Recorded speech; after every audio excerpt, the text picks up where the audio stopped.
Obek canocre. Susu sang pine, be a want on and be a man in quite baby. Mommy, you basically see my cotoso. Pepoga, send me sick from Lemonade Finance. While Brian did the shade and let me £10. Lemonade Finance. Say they sending money back home from UK, Canada, and now US. I accepted a instant charges. Exchange waiting in Suya.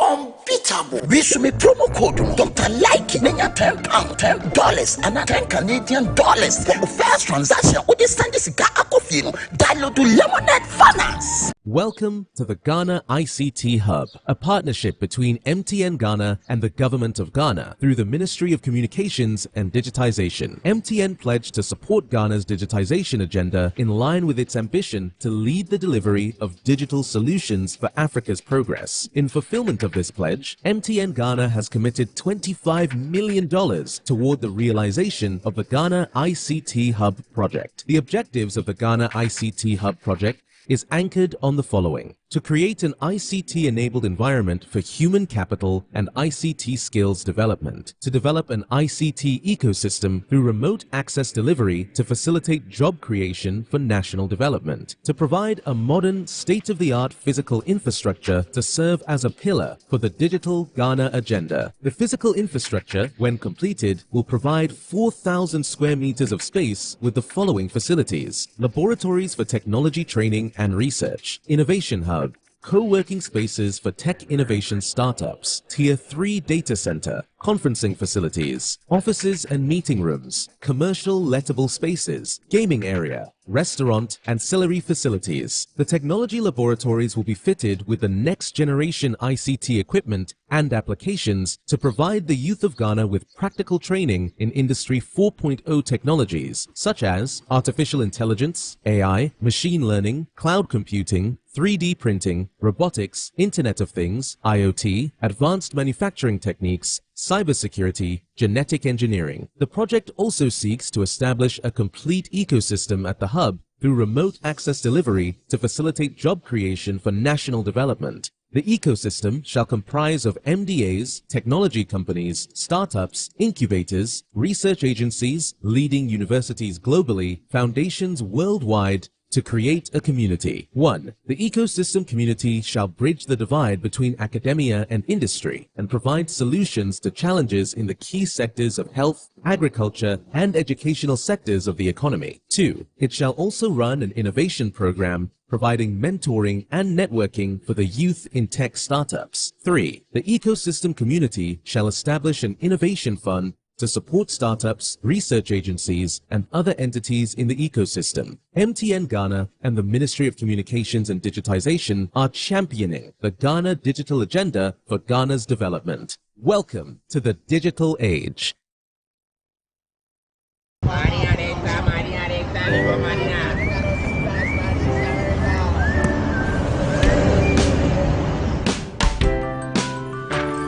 I want you so bad, Alpha Cracker. I want you.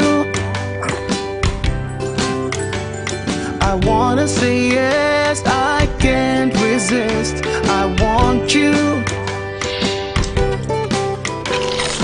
Ooh, I want you, Alpha Cracker. I want you so bad, Alpha Cracker. Of a goodness rich in milk and butter, in Alpha Cracker, yummy and deliciously crunchy. But I can't resist you. Alpha Crackers, simply irresistible. This advert is FDA approved.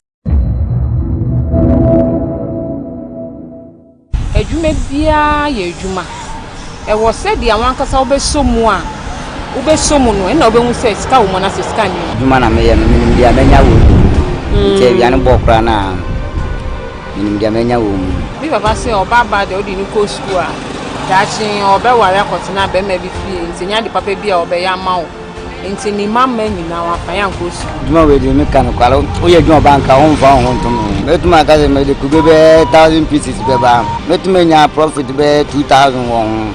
obia me ne wa wonkola me say ye me hwade mpo na hye me kawa pon so say me so me wo nipa mu e wanye me hwade wanye me hwe onye oba fufura na ni bire afo ho oba bi no wa sport to send wa boni ten wa pagya no consum ko na me ka say ni kombe bu. This is the hustler story.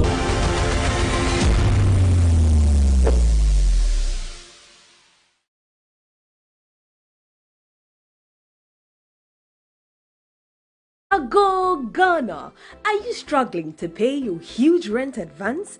Do you wish to pay your rent on monthly basis? Then good news is here. The government of Ghana has introduced the National Rental Assistance Scheme to help Ghanaians, especially the youth, pay for their rent on a monthly basis. To qualify, an applicant must show proof of the following minimum requirements.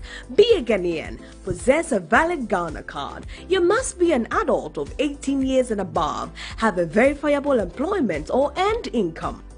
To apply, visit www.nras.gov.gh. The scheme is currently operational in the following regions: Greater Accra Region, Ashanti Region, Eastern Region, Western Region, Bono East Region, and the Northern Region. For further inquiries, contact 0551 341 515 or 0550 408 879. National Rental Assistance Scheme, making renting accessible for all. Everyone needs the perfect snack to munch on during a fun moment. Wow. Enjoy the tasty McBerry Twist cupcakes, deliciously baked and packaged for a sweet treat. Premium quality cakes baked with love for all, enriched in butter and milk. Yummy.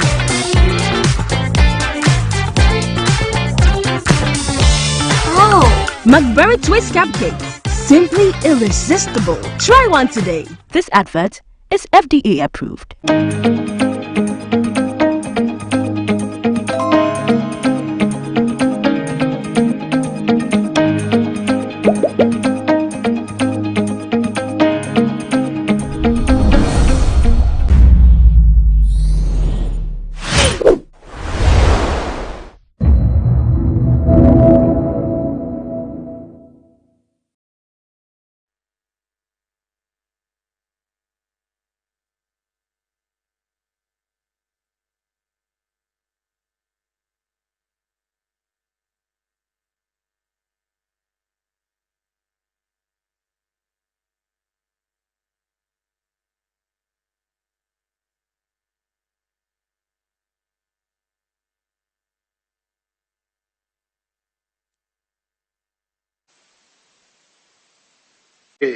Chairperson, Electoral Commission.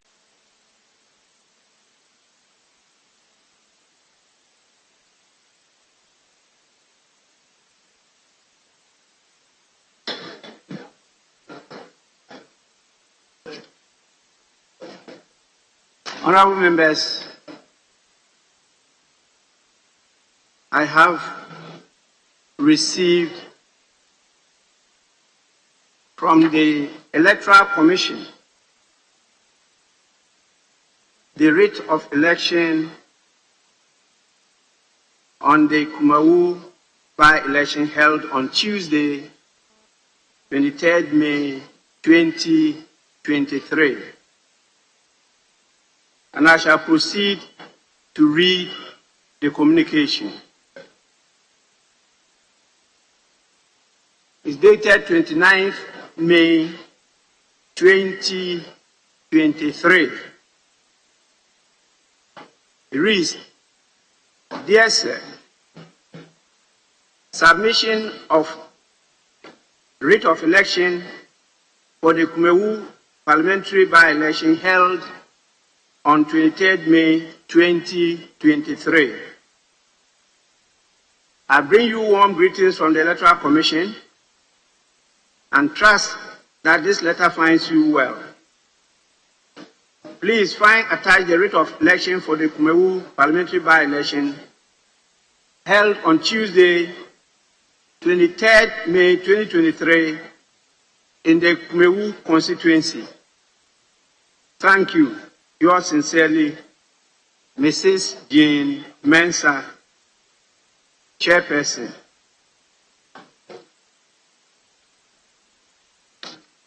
The rate states as follows. Electoral Commission, form of rate, Public Elections Regulations 2020 CI 127, Form 1A, Regulation 42, rate of election to the returning officer for the Kumawu constituency. Whereas elections are to be held for the election of a member of parliament, whereas there exists a vacancy in the membership of parliament for the Kumawu constituency, now therefore, I do hereby command that you cause the election of a member of parliament to be held according to law for the said constituency, and that you do certify on this with the name of the person elected. I do hereby direct that the nominations shall take place from the 2nd day of May 2023 to the 5th day of May at the Electoral Commission, and that the poll shall be taken, if necessary, on the 23rd day of May 2023. Chairperson, Electoral Commission, signed. And then behind, we have certificate to be endorsed on rates. I read the certificate. I hereby certify that the member of parliament elected for the Kumawu constituency in pursuance of this rate is Ernest Anim.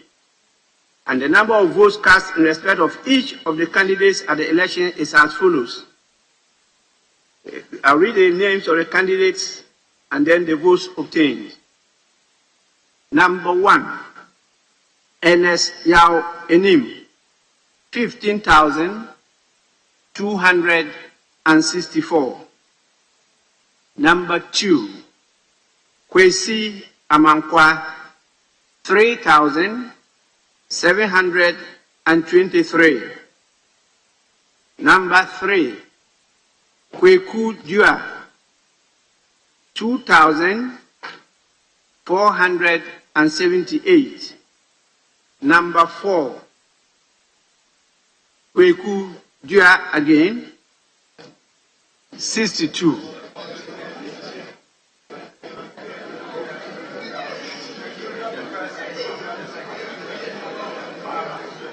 So we had 2 Kweku Duas contesting.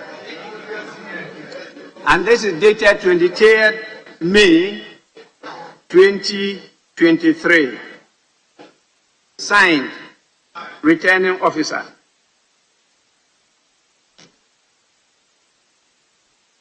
Honorable members, Order 14, Rule 1 of the Standing Orders stipulates that every member shall, before taking his seat formally in Parliament, take and subscribe before the Speaker in the House and in the presence of other members of Parliament the oath of allegiance and the oath of a member of Parliament set out in Appendix C1 and 3 to these orders. Honorable members, furthermore, Order 14.2 states that a member may, instead of taking the oath, make and subscribe to a solemn affirmation as stated in these orders.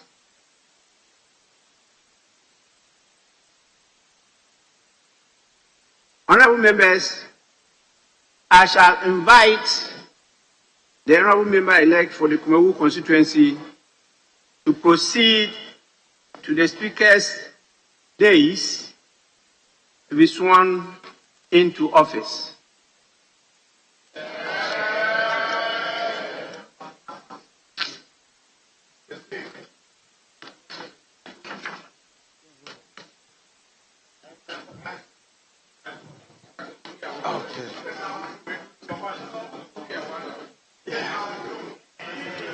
So phase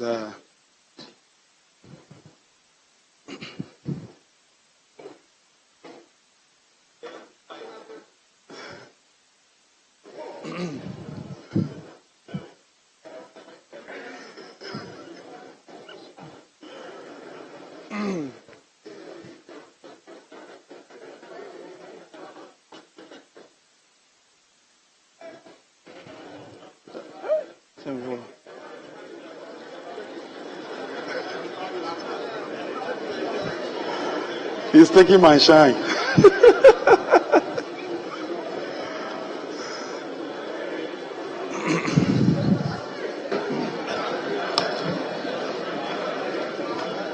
Honorable members, I shall now proceed to administer the oaths. But I first want to know from the member-elect whether he wants to use the Holy Bible or the cross. The Holy Bible.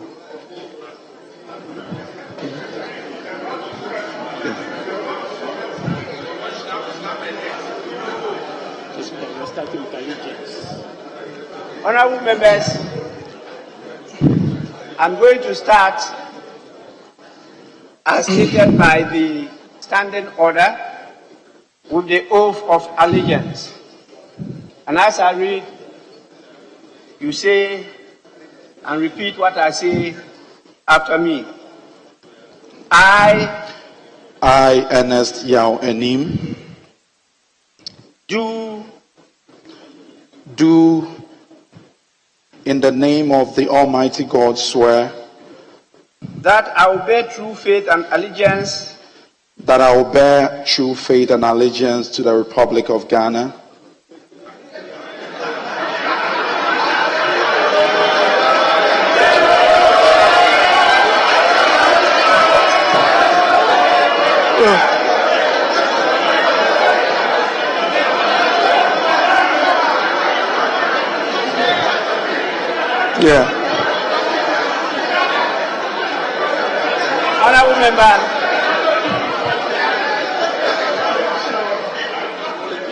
Honorable member,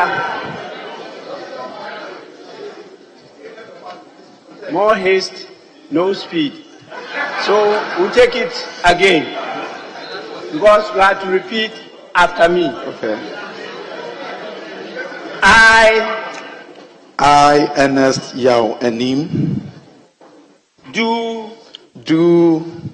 in the name of the Almighty God swear that I will bear true faith and allegiance to the Republic of Ghana as by law established. That I will uphold the sovereignty and integrity of Ghana. And that I will preserve, protect, and defend the Constitution of the Republic of Ghana. So help me God.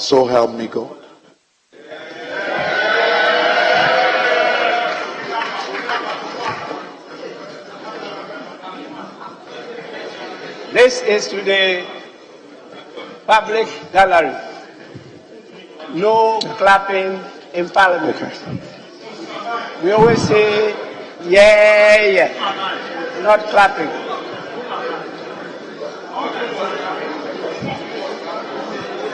Honorable members, we now proceed to the oath of a member of Parliament. Once again, you repeat after me. I, Ernest Anim, having been elected a member of Parliament, do in the name of the Almighty God swear that I will bear true faith and allegiance to the Republic of Ghana as by law established. That I will uphold, preserve, protect, and defend the Constitution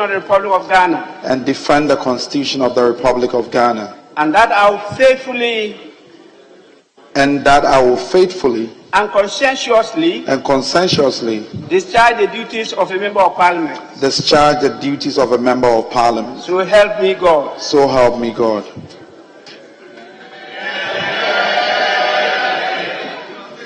Honorable member, congratulations. Thank you.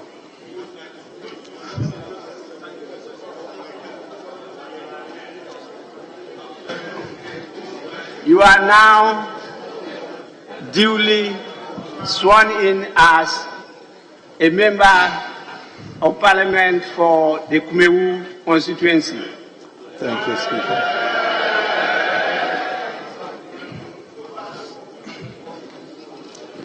These are the tools you take to your farm. And as you enter, I'll be observing you to see whether you have the hoe and cutlass. This one is what will determine your harvest in this house. I pray and hope that you follow it faithfully. I'll do so.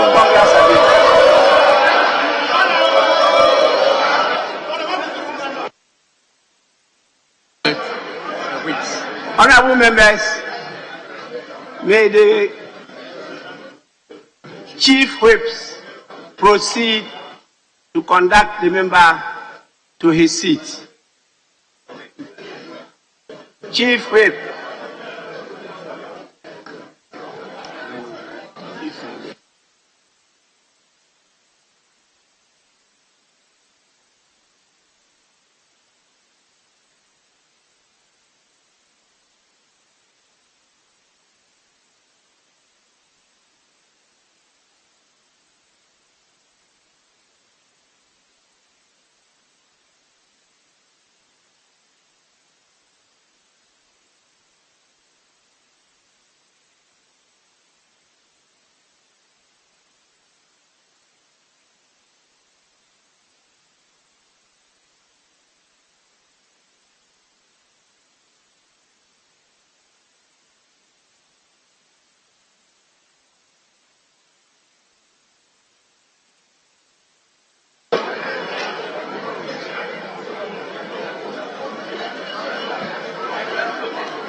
Honorable members,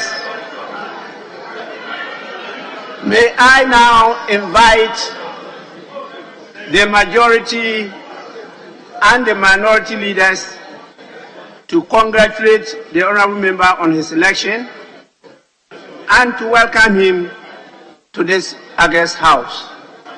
We will start with that of the minority leader.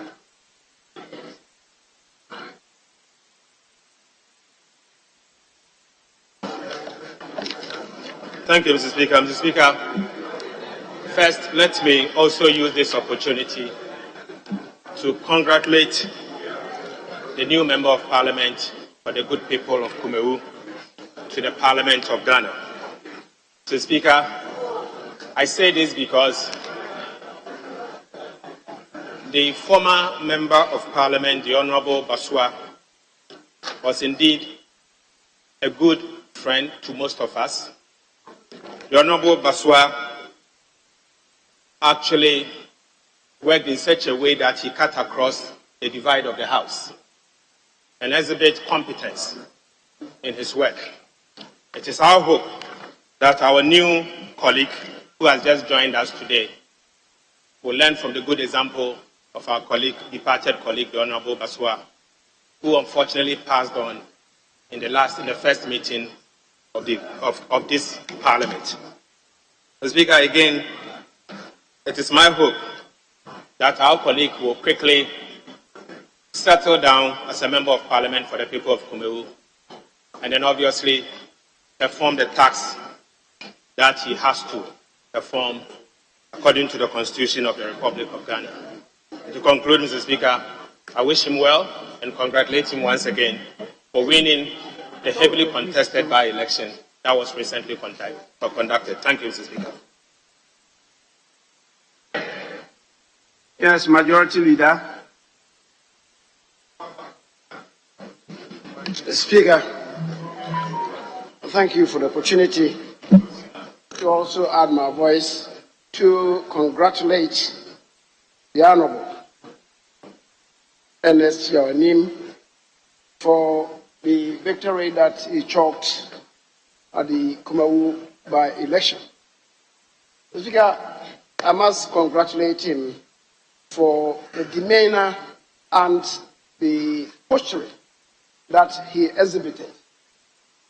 And over there at Kumawu, he was described as a unifier. I want to believe that post his election, he would continue on that path, trying to unite the entirety of the constituency, regardless of the political persuasion of the individuals there. Mr. Speaker, the contest at Kumawu, a by-election contest, was generally clean and devoid of the usual acrimony associated with by-elections. And the people of Kumawu must be congratulated for exhibiting true patriotism. And one hopes that the impending by-election will be conducted on the same path generally. Mr. Speaker, the responsibilities of a member of parliament are well cut out. A representation function of a member, the debate that we have in this chamber, information dissemination, legislation. Not too many members are interested in arguably the greatest function of a member of parliament, which is legislation. The financial control that we do here, and the oversight responsibility. Mr. Speaker, these are the core functions of members of parliament. And it's good that at his baptism, we have given him the constitution and the standing orders, which are our rules of procedure. I want, just as you urged him, to also urge him, Speaker, that within the limited time that he has barely 1.5 years to be in this house for the conduct of another election, the main election, the general election slated for 2024, which will hold in December. Within this limited time, he is required to distinguish himself so that his people will see the goodness in him and vote again for him in the next impending election. Mr. Speaker, I can only wish him well. I see in him tremendous potential, and I believe he will rise to the occasion. I thank you for the opportunity, and once again, I welcome him. Thank you very much, Mr. Speaker, for the space accorded.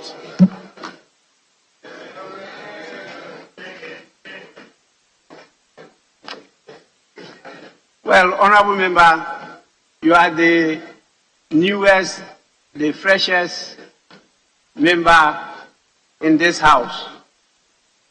First impression, as you know, is very lasting.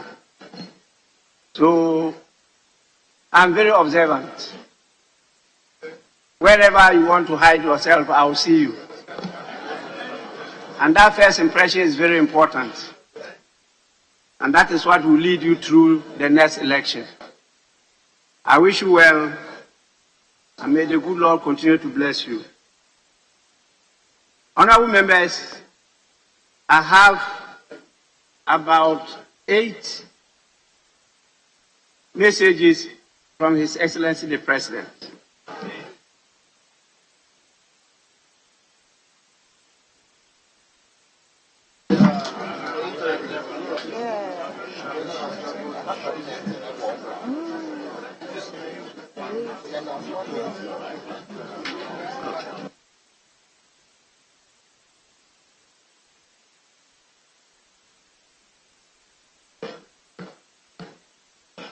Honorable members, before I proceed to the messages from the President, my attention has just been drawn to the fact that the Honourable Member of Parliament that has just been sworn in was led and continued to the House by some of our revered, illustrious, and well-respected chiefs in the country. They are led by the Paramount Chief of the Kumawu traditional area, in fact, traditional council, His Majesty Berma Safo Chinibua Kodua. I recognize him at the Distinguished Persons Gallery. Please, you are most welcome. Then we also have the Kumawu Rasihine Achem for Adu Achampong. Then the Kumawu Insenye Hine Nana Obeng Daku Achampong. And the chief linguist, Chame Ousu Bempa Kodua. Honorable members, on your behalf, I want to warmly welcome them to their house. This is your house. At any time, you are welcome. And also to thank you for bringing up a young man who has been able to go through the struggle of a competition of a nature that I'm very used to, and has made it to the house. We pray and hope that you will continue to support him to succeed. This struggle is not for one man, it's for all of us. And so please kindly continue with the guidance, the counseling, and all the facilitation to make him succeed in assisting you to develop the constituency. Thank you so much for coming. I will plead with honorable members that in view of the agenda before us, I will call on the Office of the Official Reports, usually referred to as Hansard, to capture the contents of the 8 communications which have been pending since we were on recess. But just to read the last one, dated 26th May 2023. The first is dated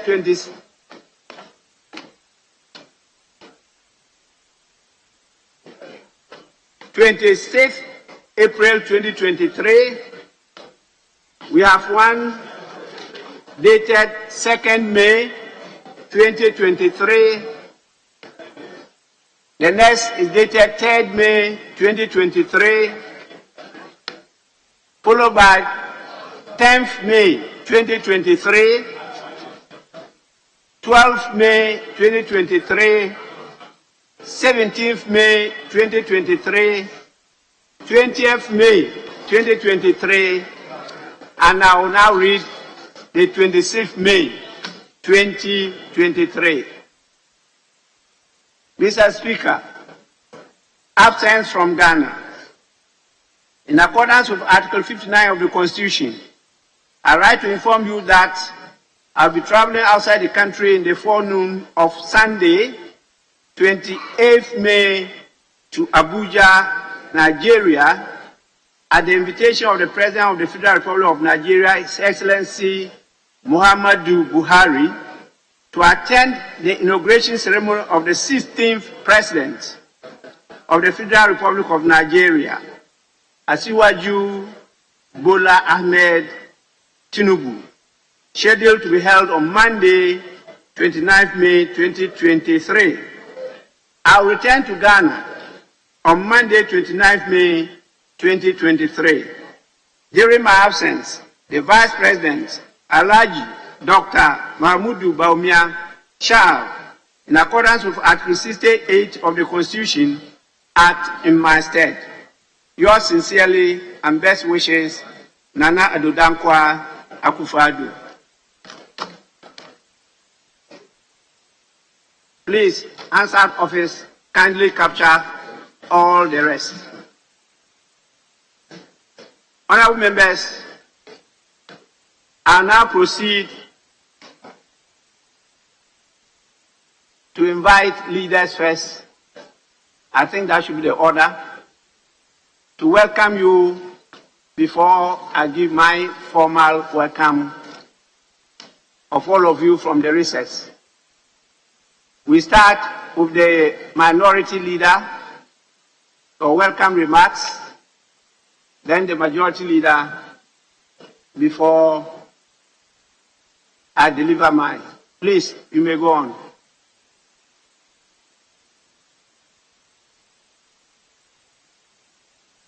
In a record time, and therefore he and the government must be commended.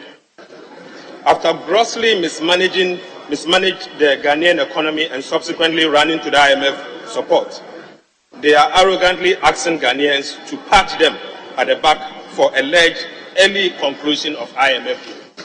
Mr. Speaker, that cannot be the case. As a matter of importance, Mr. Speaker, let me state that on a rather sad note, the Supreme Court has declared the election and subsequently swearing in into office of the Member of Parliament for Asin North, the Honourable James Kwesi, as unconstitutional, null and void, and of no legal effect, and accordingly ordered Parliament to expunge the name of the Honourable Member of Asin North from the records of Parliament as the MP for Asin North. Right Honourable Speaker, we have expressed our disappointment at the ruling of the court at a very different fora, and I do same today. At the appropriate time, Mr. Speaker, we shall seek your guidance on the effect and implication of the ruling of the court. Once again, Mr. Speaker, we are urging the IGP and the chairperson of the Electoral Commission to ensure that the by-elections are free, fair, and incident-free, just like the NDC primaries. We do not want and cannot afford another Ayawaso West wagon incident. Mr. Speaker, as a country, we are yet to overcome the blot in our democratic governance arising from the unprecedented violence meted out to innocent civilians by the party packs in uniform at Ayawaso West wagon. And that is why, Mr. Speaker, we wish and say that the Electoral Commission and the chairperson of the EC must demonstrate her neutrality as an unbiased umpire, and the IGP must prove to the people of Ghana that indeed he is responsible for the domestic security of our country. To conclude, Mr. Speaker, once again, I welcome colleagues back from recess, and I wish to say that we have a lot more work to do, particularly in tackling the challenges of our sick and troubling Ghanaian economy. Thank you, Mr. Speaker. Majority Leader.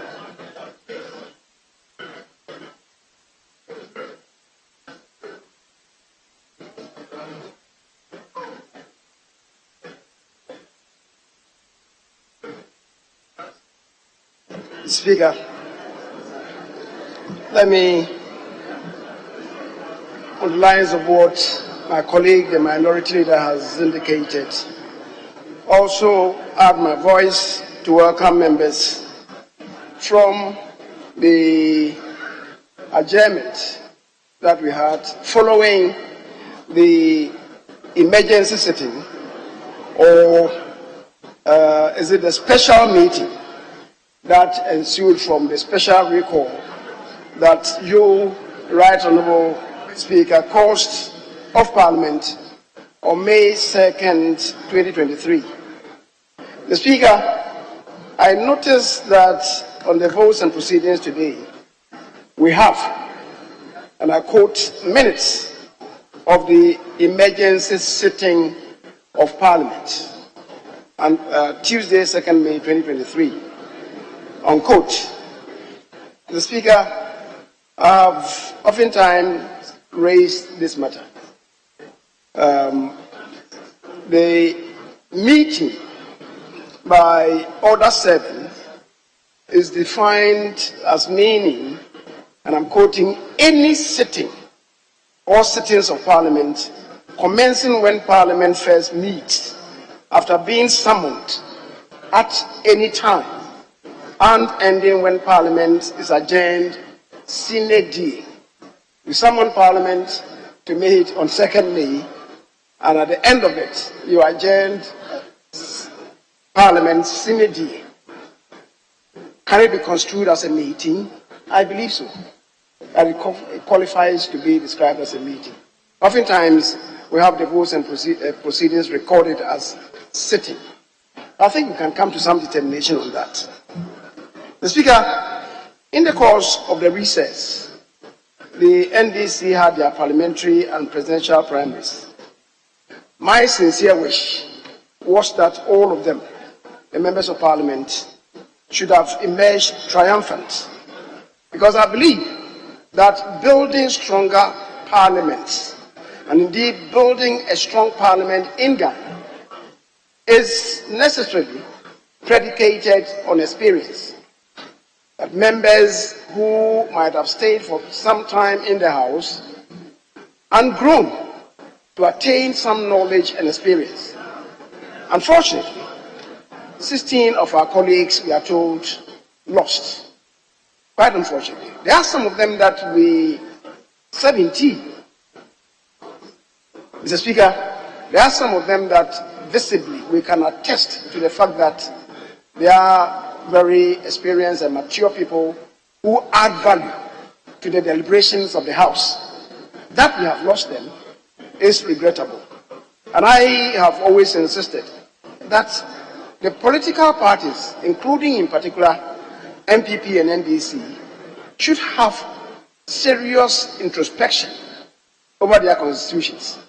Mr. Speaker, what we are doing in Ghana, as far as the conduct of primaries is concerned, at the end of the life of every parliament, does not exist in any of the entrenched democracies.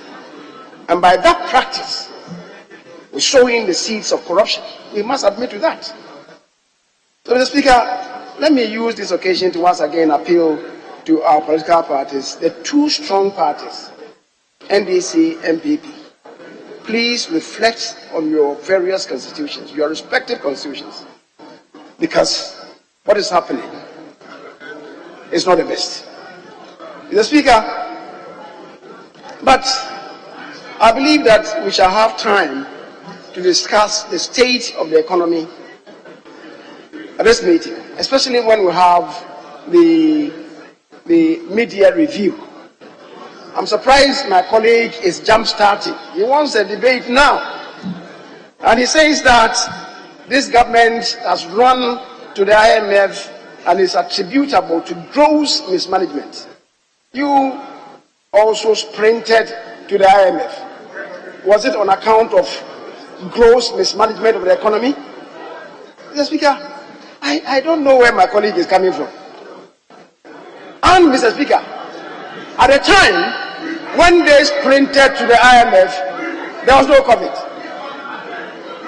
There was a self-inflicted doomsday on this country, attributable to you.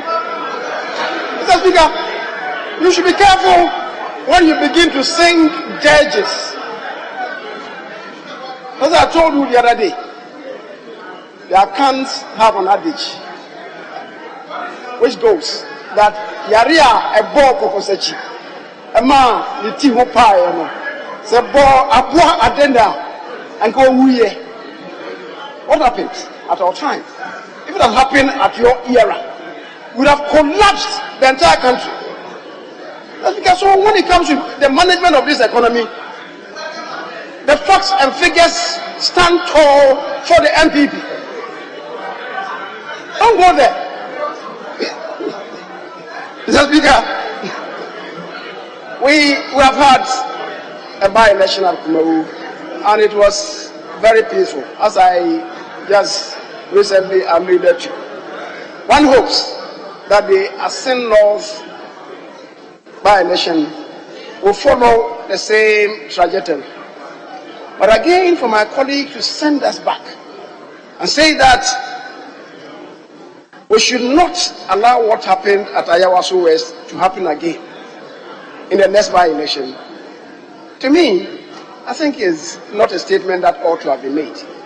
Because if you are talking about the most violent by-election that we have had in this country, it was at Tripoli when 7 people were shot at point blank by an operative from the castle. You have the courage to talk about violence in by-elections. Don't go there, my colleague. You are a newly baptized minority leader. You have not been confirmed yet as a minority leader. The bishop is waiting to confirm you. Mr. Speaker, there is a tall order.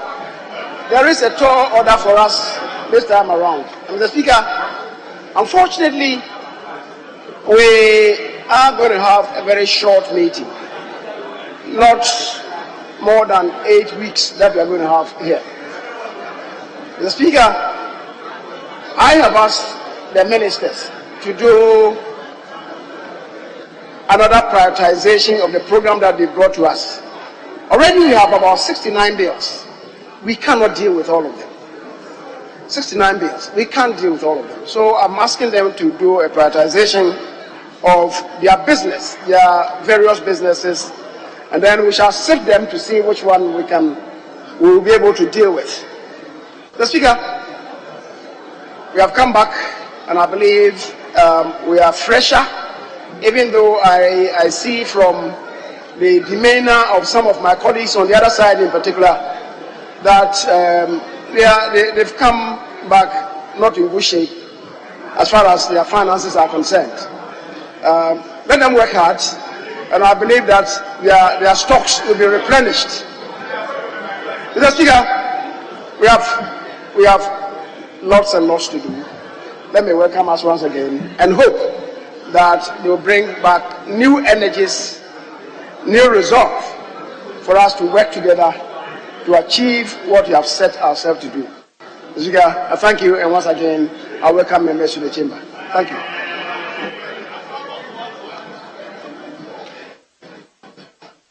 Honorable members, let me say that the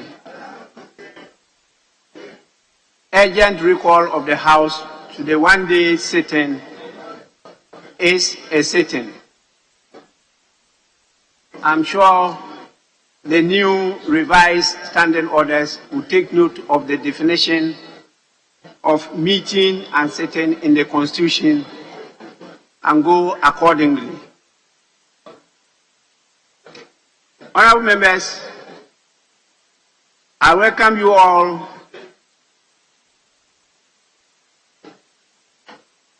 to the second meeting of the third session of the 8th Parliament of the 4th Republic. The recess has been long and very eventful.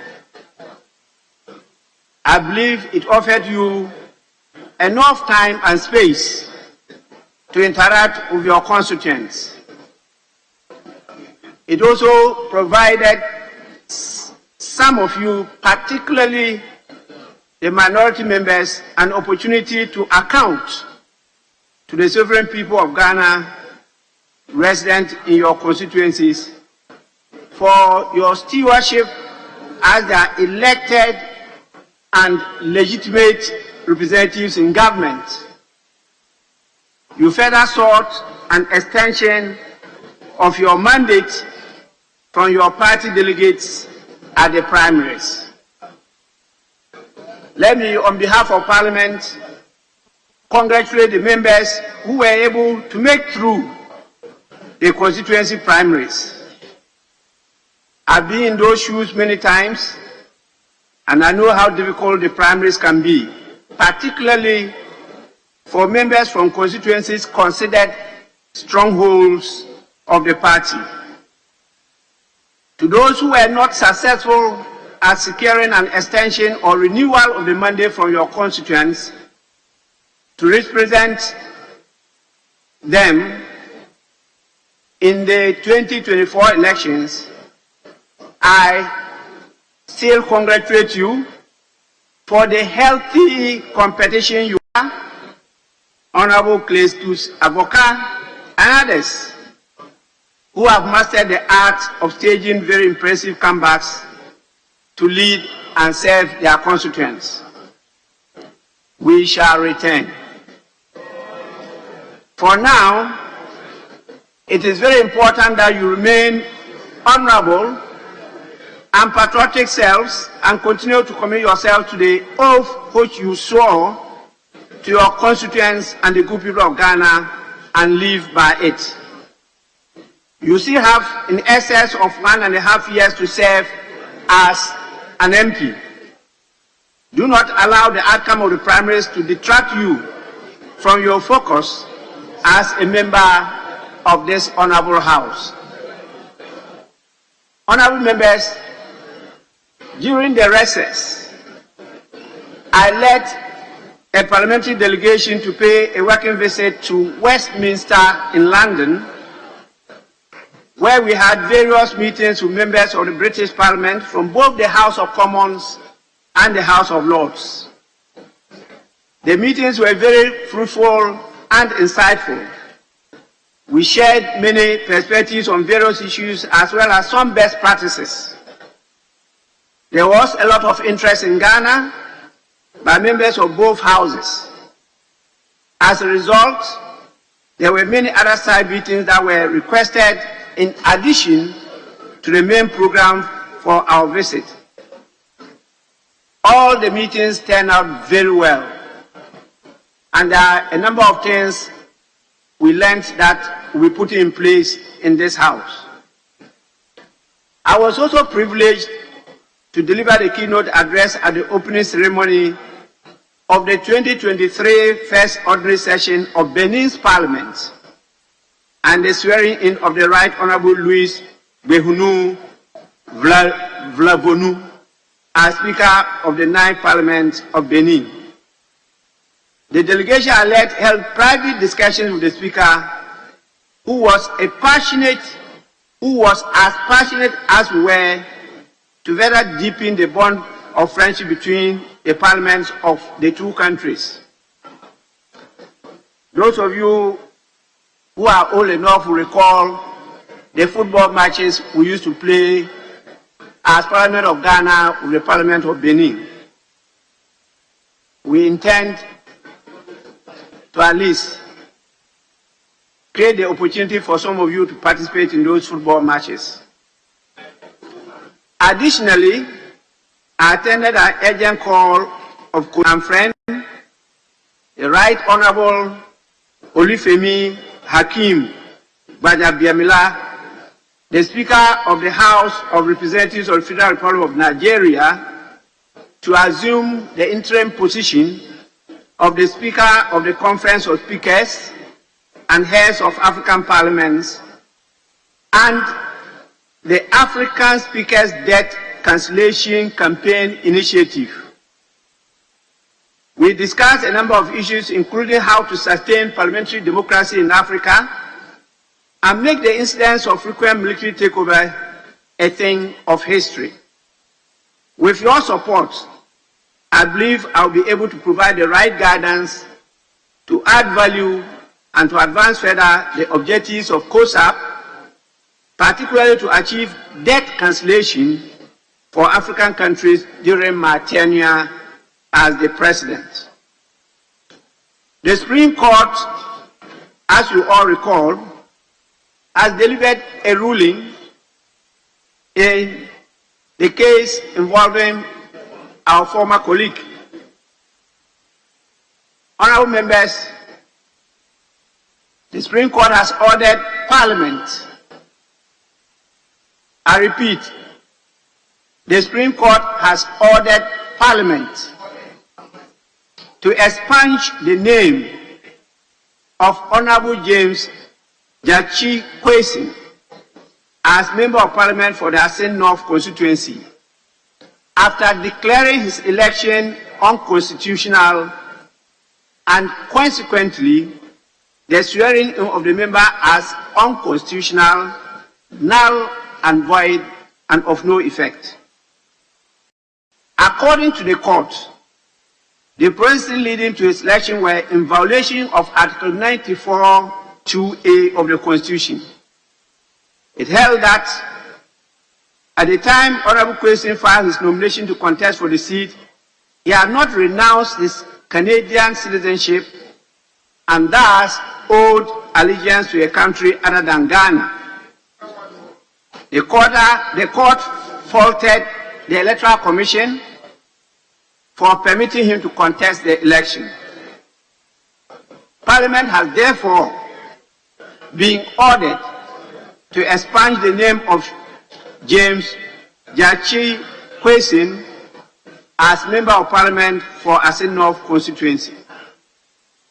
The judgment was served on Parliament through me, and on your behalf, I directed the clerk to Parliament to notify, in accordance with the Constitution, the Electoral Commission of the occurrence of a vacancy in the Asin North constituency. The clerk has since then notified the Electoral Commission to take the appropriate consequential action as required by law. The rest is well known to all of you, and I need not bore you with it. Honorable members, Parliament will have to dispassionately consider the next course of action. That is, how to comply with the order of the Supreme Court, I quote, to expunge the name of James Jachi Kwesi as a Member of Parliament for Asin North constituency, unquote. The House is to decide on the procedure to do so, not the Speaker. I count on your good judgment in this matter. I am, however, enjoined by the standing orders of Parliament, provision as I deem fit, since no procedure has been laid down by any rules of practice of the House to comply with this new development of an order on a declaratory judgment. This is the first time Parliament has been ordered to do such a thing, even though we had similar cases before. But this is the first time, and our rules don't have any procedure laid out on how it should be done by Parliament.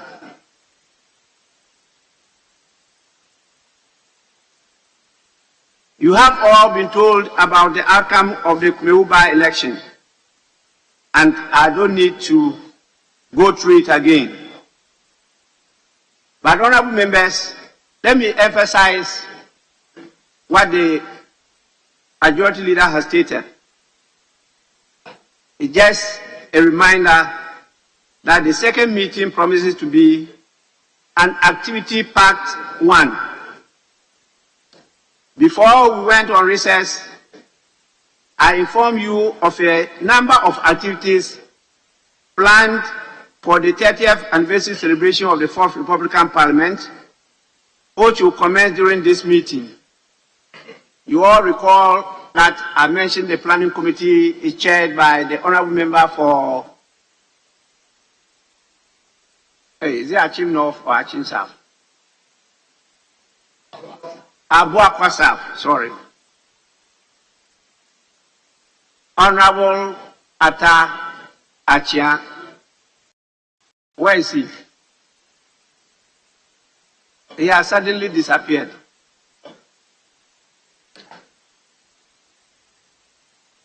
This is a year-long celebration and involves a number of activities such as lectures, rants, games, public symposium, and fora across the country. I've been informed by the planning committee that the celebrations commence on Thursday, 15th June 2023 with a mock parliament and debate in Wa, the Upper West region, followed by a public forum in Tamale on Friday, 16th June 2023. On Saturday, 17th June 2023, a peace walk and fun games involving sitting and former members of parliament and the metropolitan, municipal and district chief executives in the Upper East region will take place at Bolgatanga. Honorable members are enjoined to participate fully in these activities. I will deliver the keynote address in Tamale at the public forum.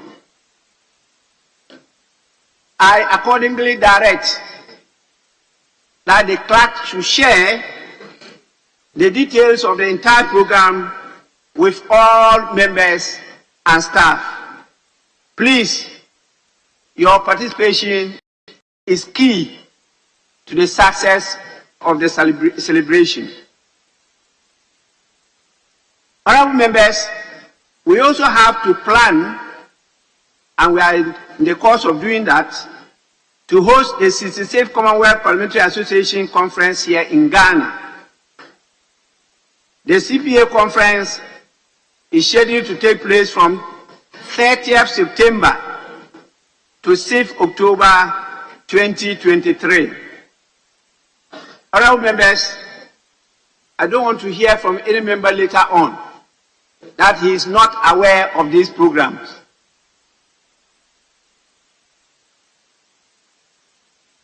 In addition to the above,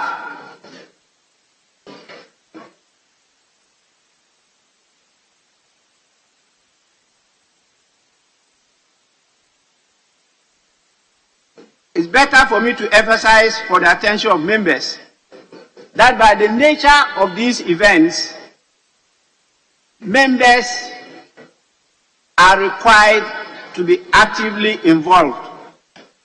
Not just a few committed members. I mean, all members are required to be involved. We'll move after Bolga to either Sekindi Takoradi or Ho or Kumasi, but whatever the situation will end up in Accra. And so please, we expect all members to participate in these activities. As a result of that, I'm directing the planning committee. In fact, I want to urge them on to invite the National Commission on Civic Education, members of the media, particularly the Parliamentary Press Corps, and the civil society organizations that are in active partnership with Parliament to be part of the communication team of the planning committee to help promote these events and by extension help sustain parliamentary democracy and the image and reputation of Ghana's parliament.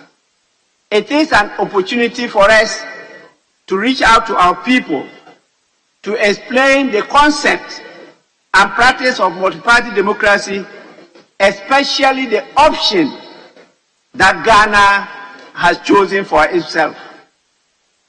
I hear people comparing democratic practice from country to country. They are not the same. They have different options.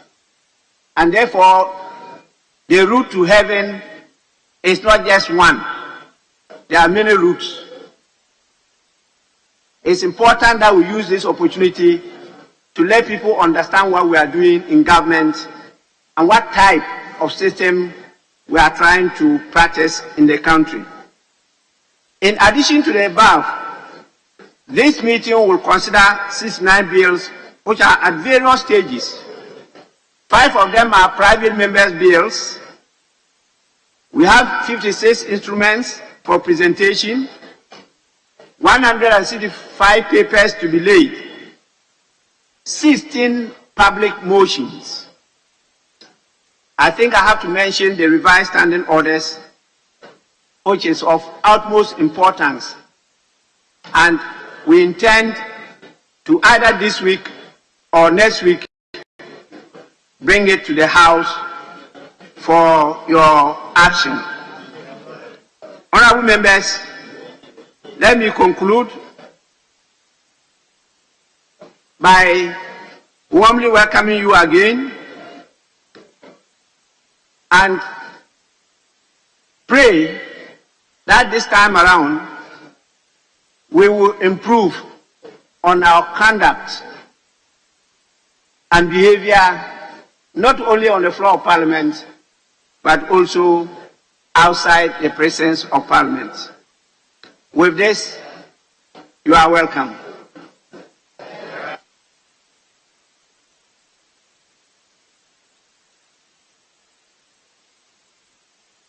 Honorable members, may I, with your kind permission, extend the sitting beyond the normal sitting hours in view of the nature of business before us.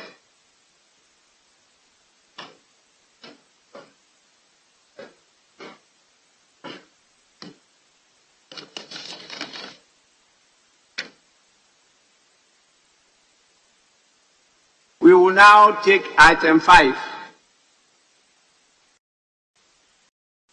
And I hope item 5, dealing with correction of votes and proceedings and official report, will be expeditious.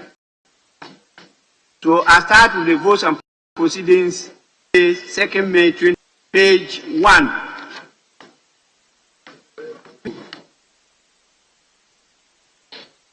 Page 4,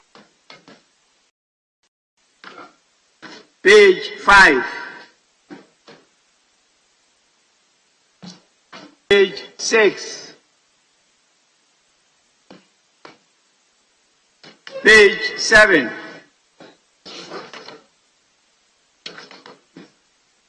page 8, page 9. Mr. Speaker. Sorry? Thank you. Yes, Honorable Member.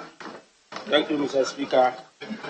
Page 9, item 5. The clerk to Parliament, Mr. Cyril Kwabena, obtained, I'm sure it should be Nisia instead of Nisa. Thank you so much, Honorable Member. The spelling of Insia. Yes. Then item 6. Item 6. If we come to the Honorable First Deputy Speaker and communication from his President informing the Speaker and the House of it's on her leadership.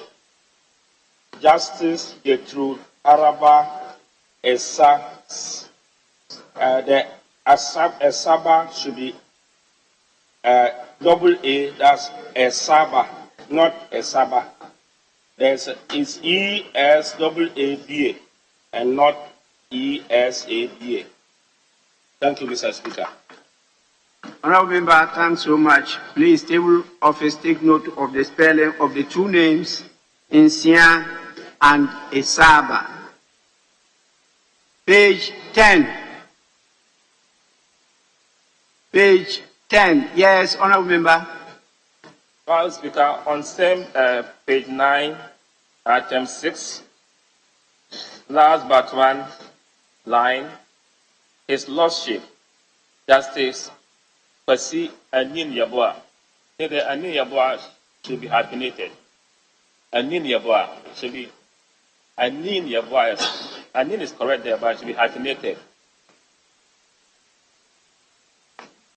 Yes, table office, kindly take note. Page 10, page 11, page 12,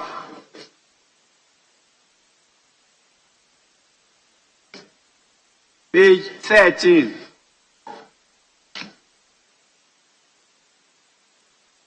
page 14.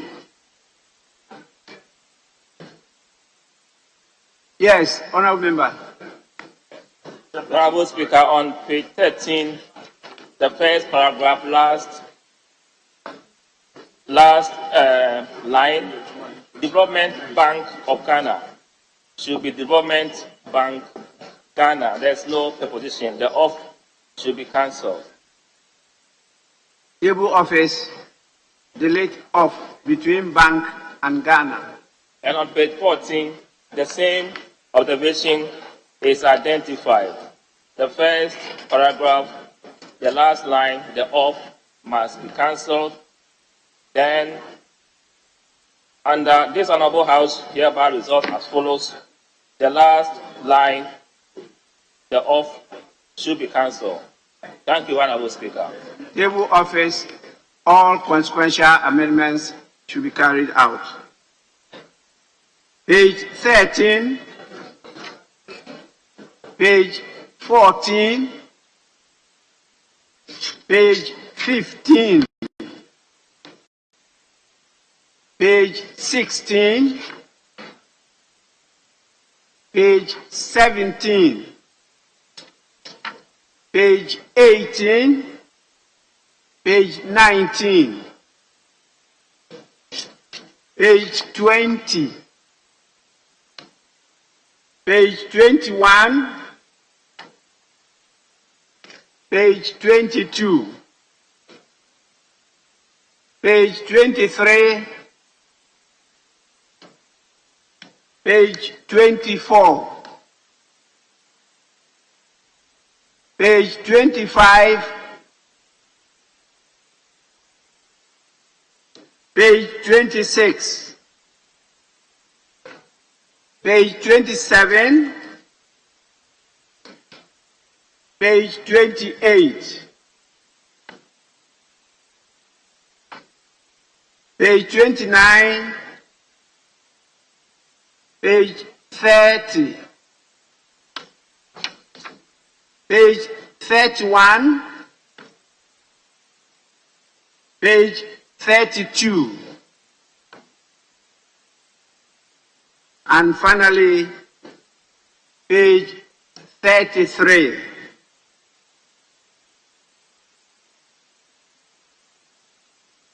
Honourable members, in the absence of any further corrections, the votes and proceedings of the emergency sitting dated Tuesday, 2nd May 2023 are adopted as a true record of proceedings.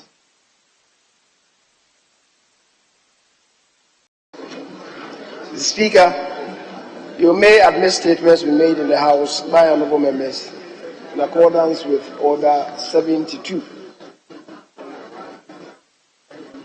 Right, Honourable Not Leader, just a few minutes. Let the Deputy Speaker to take the chair. Yes.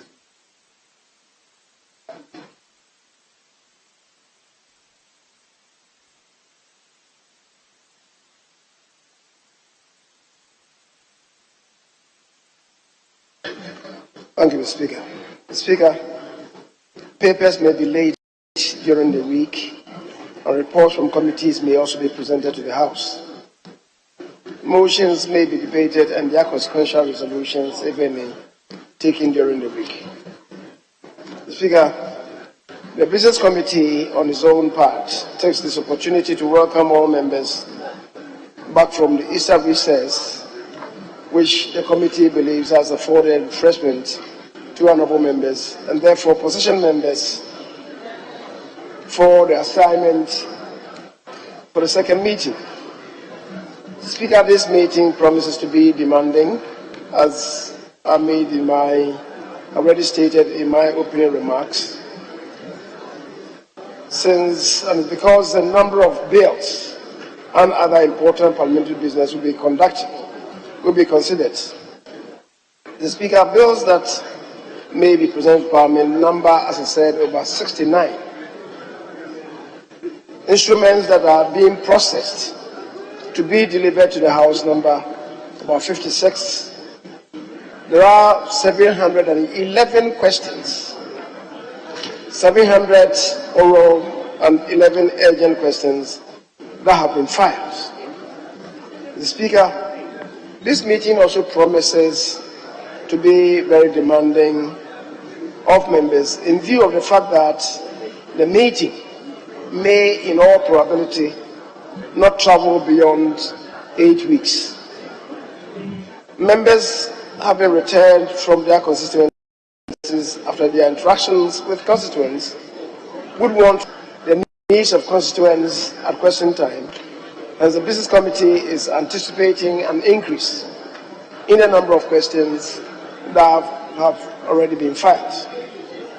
For this reason, Speaker, the Office of the Leader of Government Business has been consulting, conferring with the ministers to determine their respective prioritized agenda for the meeting. It is hoped that by this joint effort, the House will be assisted to make judicious use of the limited time at its disposal. Right Honourable Speaker, as members are aware, the House was unable to consider the proposed formula for the distribution of the Ghana Education Trust Fund, GET Fund, for the year 2023 during the emergency meeting on the 2nd of May 2023. The Business Committee hereby informs honourable members that the House will sit in a committee of the whole on Wednesday, the 7th of June 2023, to consider the proposed formula for the distribution of the Ghana Education Trust Fund for the year 2023.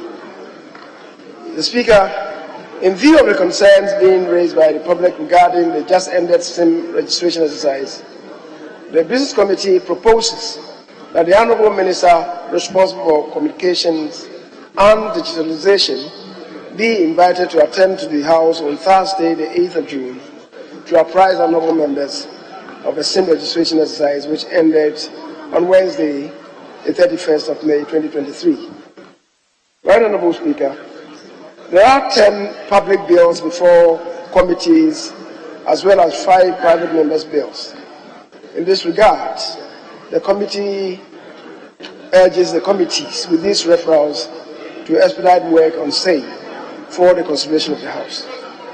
Again, committees with referrals other than bills are also being urged to expedite action on same for the consideration of the House.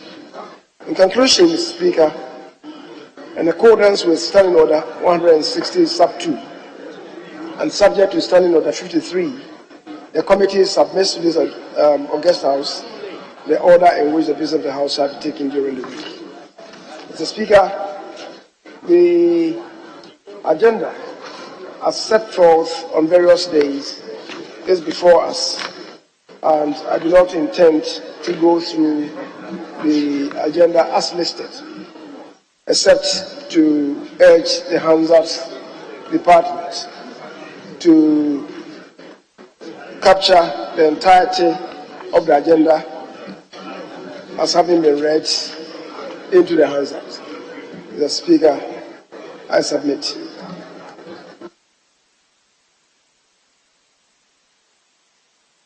Very well. Honourable members, yes. Honourable member 4.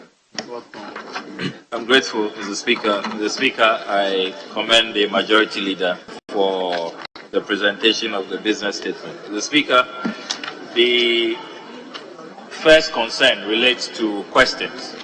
I note that the Honourable Majority Leader raises concern about the exigencies of time.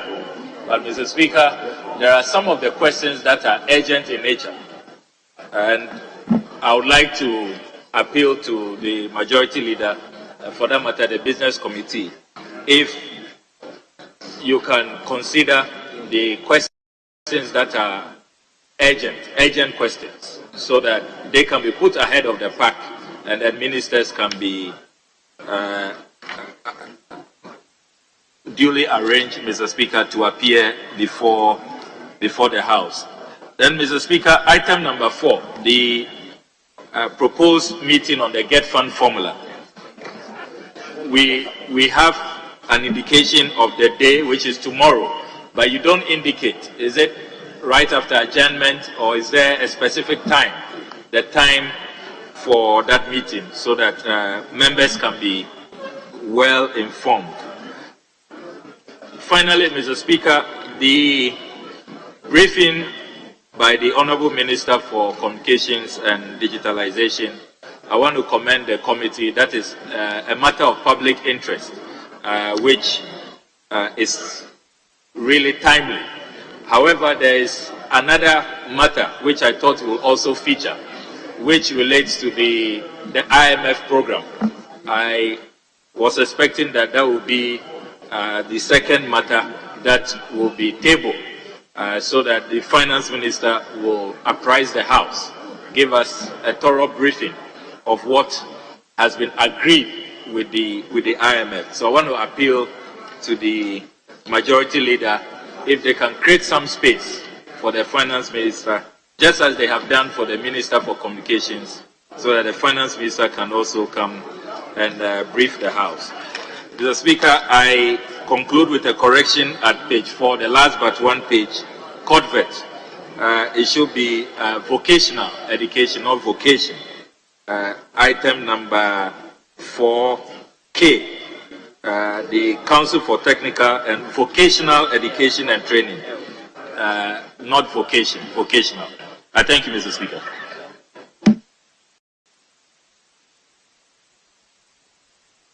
Much, Right Honorable Speaker. Right Honorable Speaker, I want to commend the Business Committee and the Chairman of the Committee, the Majority Leader, for the business statement that was made. Reference the invitation for the Minister of Communications and Digitalization. It's captured in the summary, but when you go to page 3, which has the breakdown of activities for Thursday, 8th of June, it is missing conspicuously there. But I want to say that it is a right step. In fact, we should have had this briefing today, if possible, because we are talking about over 8 million SIM cards that have been disconnected, including even the SIM card of the Speaker of Parliament, not the Deputy, but the Speaker of Parliament himself. His official SIM card was disconnected, even though it was registered in the name of Parliament of Ghana. We have judges, we have lawyers, we have doctors, MPs whose SIM cards were disconnected. Even me, my SIM card was disconnected. Our SIM cards were disconnected. But I'm the honorable member of Parliament for Ningo Pram, elected member, and the elected parliamentary candidate for the NDC again. And the leader of the Stubborn Academy. And the leader of the Stubborn Academy. The dean of Stubborn Academy. Mr. Speaker, no. The Stubborn Academy is insisting that the National Identification Authority must provide us Ghana cards. Because, Mr. Speaker, it is important that the minister briefs this House, even if possible today, because people's livelihoods have been affected. And people's more money they use for their transactions has been stuck. You understand me? On their cards. And Mr. Speaker, it is important that this House takes into consideration that the National Identification Authority has failed to issue any Ghanaian citizen a Ghana card in any district NIA office since December 2022. And so it is not the fault of the Stubborn Academy that we've not been able to register our SIM cards.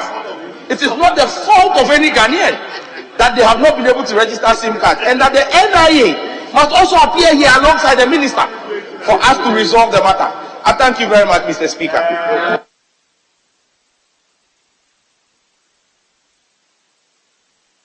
Yes. Yes, Speaker. Thank you for the opportunity. Mr. Speaker, I want to thank the business committee for this statement. I am happy that they've admitted that this meeting, we're going to have a lot of work to do. And so we should all brace up for the task ahead of us. They stated that we have about 711 questions to be answered. And that's 700 oral and 11 agent questions. The question I want to ask is whether these questions are new ones or they are questions that were filed long ago. I have about 6 questions addressed to the Ministry of Trade when the then minister was in charge. I followed up with several follow-ups to ensure that he was here to answer the questions. I never got any feedback. There was then an acting minister. I followed up, and still there was no response. We have a current minister. One would have thought that some of these questions would have found space in this week's business statement. Hold on, Mr. Speaker, to take the chair.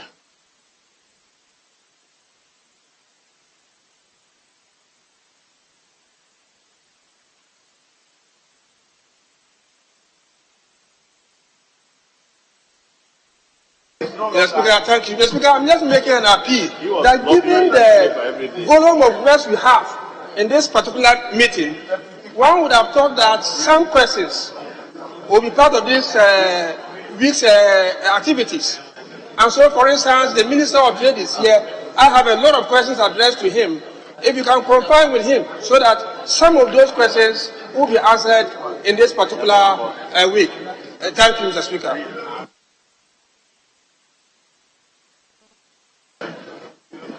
Yes, Majority Leader, I think you can respond to the issues raised. The Speaker, the Honorable Okujetua Blakwa is requesting that we prioritize the urgent questions and have them answered as soon as practical. I think that is what we usually do, and we conform to that. Speaker, the proposed meeting, committee of the whole meeting, it requires the administrator of the GET funds and also the Minister of Finance to sit to do some reconciliation before the meeting could come off. So I'm hoping that they will sort it out. I've indicated to the Finance Minister that I'll be meeting him this evening, so that we'll try to clear whatever obstacles that there are. And then when we are through with that, then we can have it tomorrow, anytime. Maybe upon adjournment, or if it becomes necessary to even break into the sitting and have a meeting, that is of the committee of the whole, we will do that. The minister responsible for communications is here, and the Honorable Sam George, he was insistent that I should come and answer the question today. He raised the issue, but he has left the chamber, as if he's not concerned with his own request.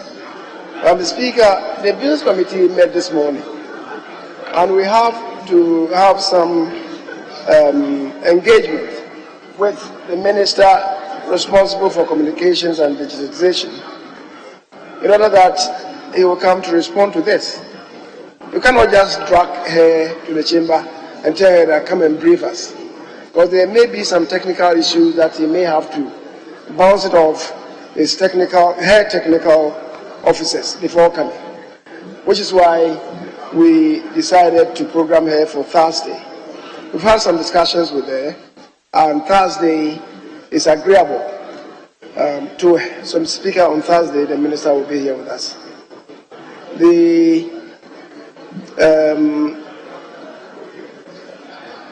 think another member raised an issue with respect to the finance minister coming to the House to apprise the House of the agreements with the IMF thus far.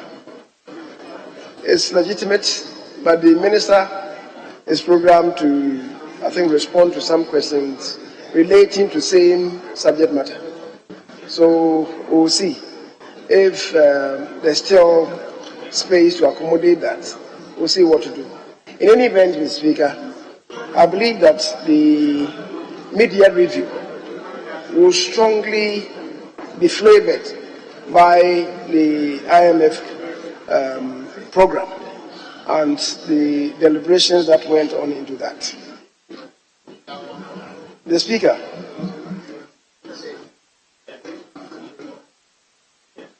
I think the last person who raised issues related to the number of questions that we have, over 711.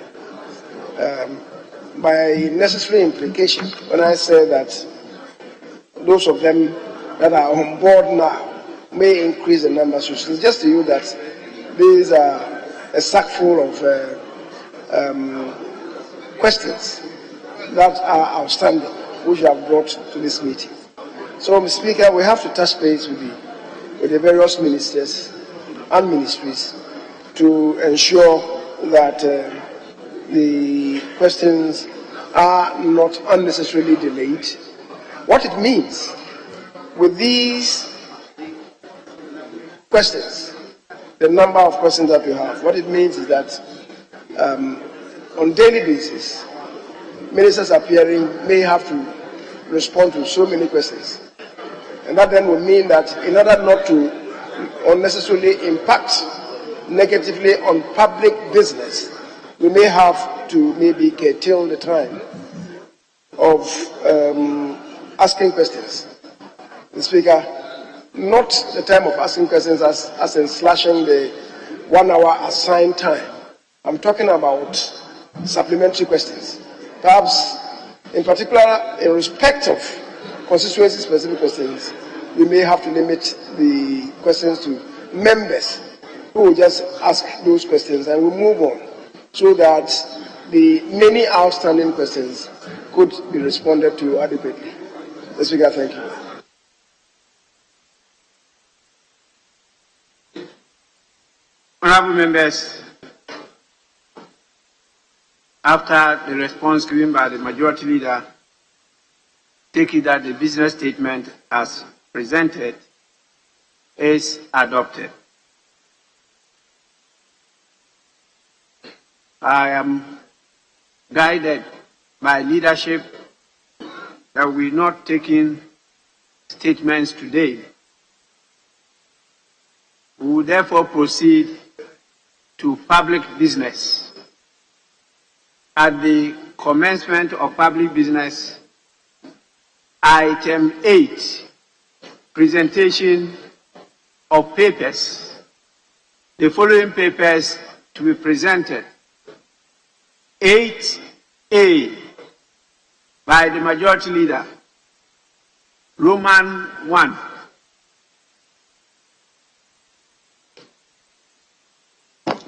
Annual report of the Public Interest and Accountability Committee on the management and use of the petroleum revenues for the period January to June 2021. Honorable members, with your kind permission, let me just add Roman 2, 3, 4, 5, and 6, and then I can proceed to make the referrals. So please, Roman 2, 3, 4, 5, and 6, Majority Leader. Semi-annual report of the Bank of Ghana on the Ghana Petroleum Funds for the period July 1st to December 30th, 2022. Annual statement by the Audit Committee of the University of Energy and Natural Resources for the year 2020. Annual statement by the Audit Committee of the Ghana Education Trust Fund for the year 2020. Annual statement by the Audit Committee of Cocoa Processing Company Limited for the year 2020. Budget performance report in respect of the Ministry of Food and Agriculture for the period January to December 2022.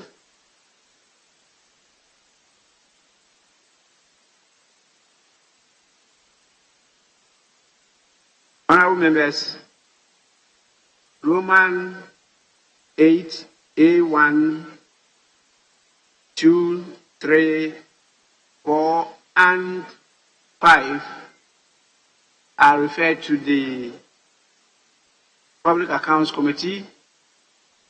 It's only Roman 6 that is referred to the Subject Matter Committee, which is the Committee on Food and Agric. Is that the case? Yes, Majority Leader. Mr. Speaker, these are annual reports and they go to the Subject Matter Senate Committee.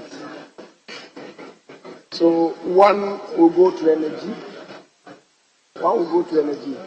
two will go to energy and the leadership of the Finance Committee.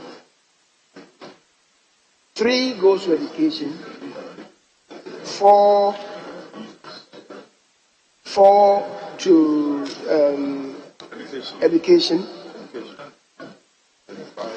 and 5 to finance.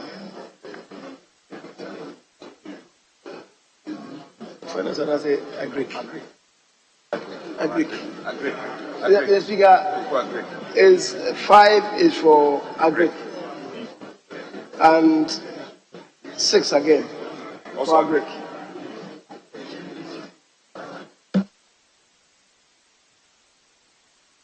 Honorable members, you heard the Majority Leader, and so the reports as presented are so referred to the appropriate Subject Matter Committee for deliberation and report to the House. Item 8B, Chairman of the Committee. 31st report of the Appointments Committee on His Excellency the President's nomination of Justice Gertrude Araba Esaba Saki Tokuno for appointment as Chief Justice of the Republic of Ghana.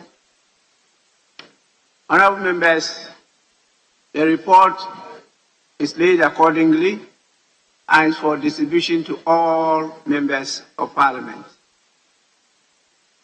8C, by the Chairman of the Committee.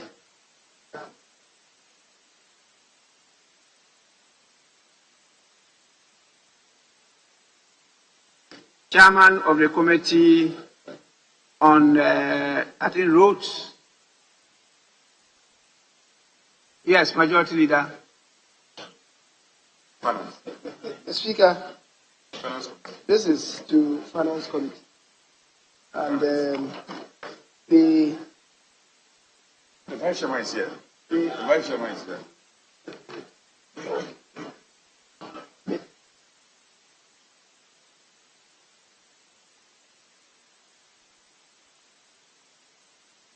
Speaker, I had a discussion with the Chairman of the Finance Committee this morning over this, and he agrees that the committee will have to meet in it and submit a report to us.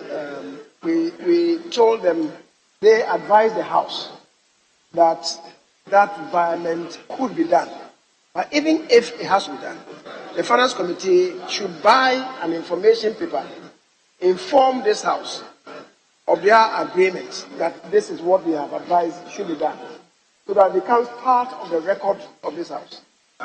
So, Mr. Speaker, that is what they are going to do, and submit a report to us. And that report is already it, so it cannot be made today.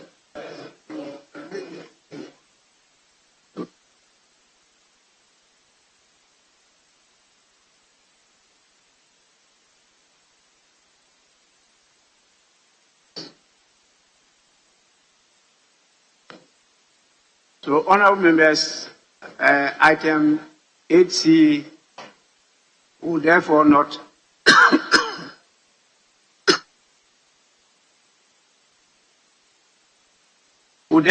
be laid. We will await the deliberations and the outcome from the appropriate authorities. Item 8D, by the chairman of the committee, Youth, Sports and Culture.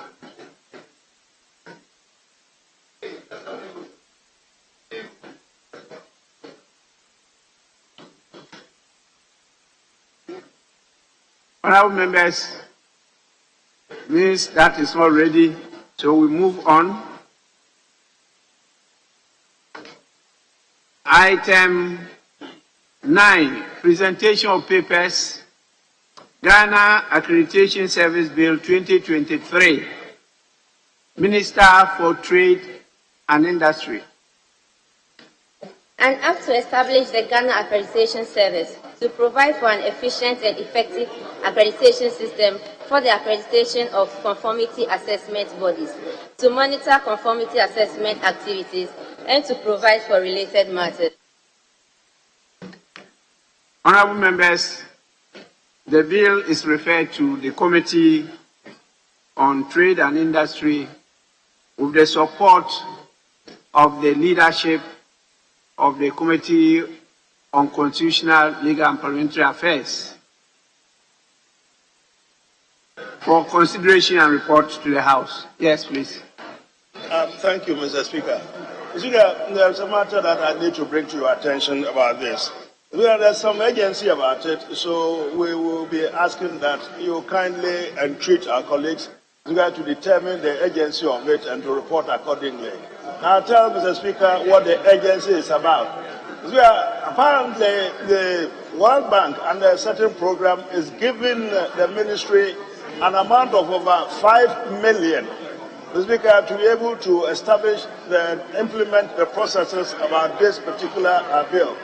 Unfortunately, the processes leading to the papers being laid in Parliament today, Mr. Speaker, delayed a lot. So we have a time space, a window of opportunity. According to the conditionality of it, if by the end of this month, the bill is not promulgated into a law, we lose the $5 million $5 million. Accordingly, there is an executive approval from the presidency which allowed for this matter to be quickly brought to Parliament. There's also a letter from the Attorney General's office which dispensed with the need for gazetting. These matters are brought to your attention so that the committee members will take into account and report on the agency of it so the House could run through the processes and enact it, Mr. Speaker, before the end of this month. Thank you very much, Mr. Speaker. Mr. Speaker, I have not seen the bill myself, and I don't know the content of the bill. But, Mr. Speaker, I'm a bit curious about it. Curious in the sense that the minister is saying that we should take it through a process of agency because there are some urgent matters relating to it. Mr. Speaker, we're also minded that we have a responsibility to do a good job. Probably the ministry has spent months in reviewing and coming out with such a bill. Parliament would need adequate time to peruse it and pass a bill that will stand the test of time. Mr. Speaker, I beg, this attitude of always trying to say that things are urgent and so we should rush it, I beg to differ. I think we should be given enough time. Members have just come from recess. We are well energized. We are ready to work. But we shouldn't rush it. Let us do it in such a way that it will stand the test of time. I think, Mr. Speaker, I submit. I think it's something that we should be minded and work according to the processes that we are allowed to do. Thank you. Mr. Speaker, I'm not too sure that anybody is saying that the House should rush through the consideration of this.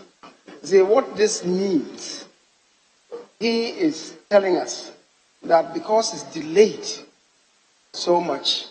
The World Bank has given us a definite time. By the close of this month, June, we would not put in place the structures required for this. They will pull out the funding, which is $5 million. So he is bringing this to us to consider. Now, the determination of urgency just means that we will skip the 14-day Gazette notification period. So that when it comes and the committee determines, then that day they will go and do the gazetting. And then Parliament will have ample time between now and the end of the month to do the consideration. That is what it means. It doesn't mean that you are required to do it in one day. That is not the purpose of the declaration of an urgent bill. So, Mr. Speaker, I think you can make the referral, and the committee then will make the determination. And the committee, after the determination, will take their time to go through it and appropriately and accordingly inform Parliament. Honourable members, in view of the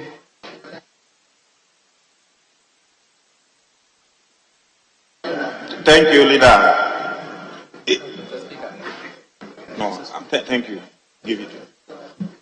Mr. Speaker, I'm interested in this because looking at my background, I've seen Ghana Accreditation Service Bill.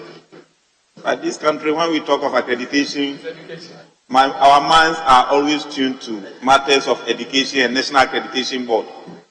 So when the minister was on his feet, I thought he was going to go by Order 75-2, just to make short explanation or statements about the explanatory memorandum, so that members may know the kind of bill that is being laid. So that if this is different from... No. The Speaker, with your permission, I quote Order 75-2. If so desired by the person presenting a paper, a short explanatory statement may be made by him upon each presentation. So I just wanted the minister, the 5 million World Bank and this is okay, but that is not in the explanatory memorandum. Can you make a short statement of explanatory memorandum?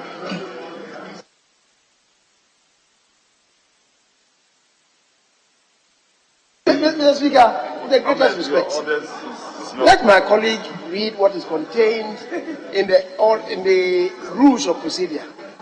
A short explanatory statement, not memorandum. Please, read it. A short explanatory statement. He's not talking about memorandum, which deals with the policy, principles, and so on. The mischief that you have seen and how you intend to cure it and so on. That is a memorandum. This is a statement. And he's telling you why and indeed what has occasioned the urgency of the presentation. That is what he has told you.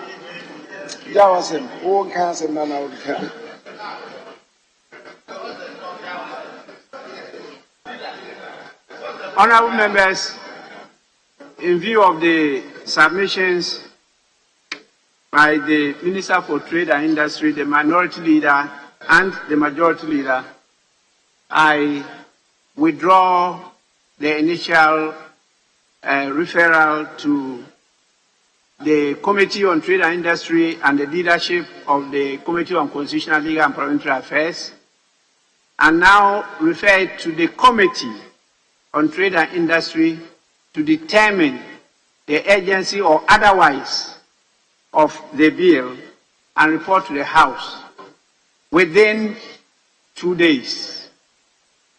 Within 2 days for the determination of the House, and then we can proceed from there.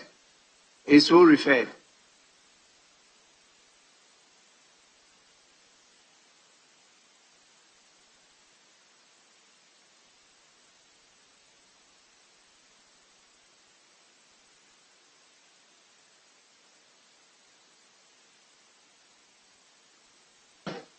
Is there any more item to be laid? Because my attention has been drawn to the fact that yesterday marked the World Environment Day. And since yesterday we were not certain a statement could not be made. And the Minister for Environment, Science and Innovation will want to do so today. In the absence of any more business to be laid, we move back to item 7, statements. Honorable members, a statement will be made by the Minister of Environment, Science, Technology and Innovation, the Honorable Dr. Kweku Afriye, on the World Environment Day celebration. Honorable Minister, you may do so now.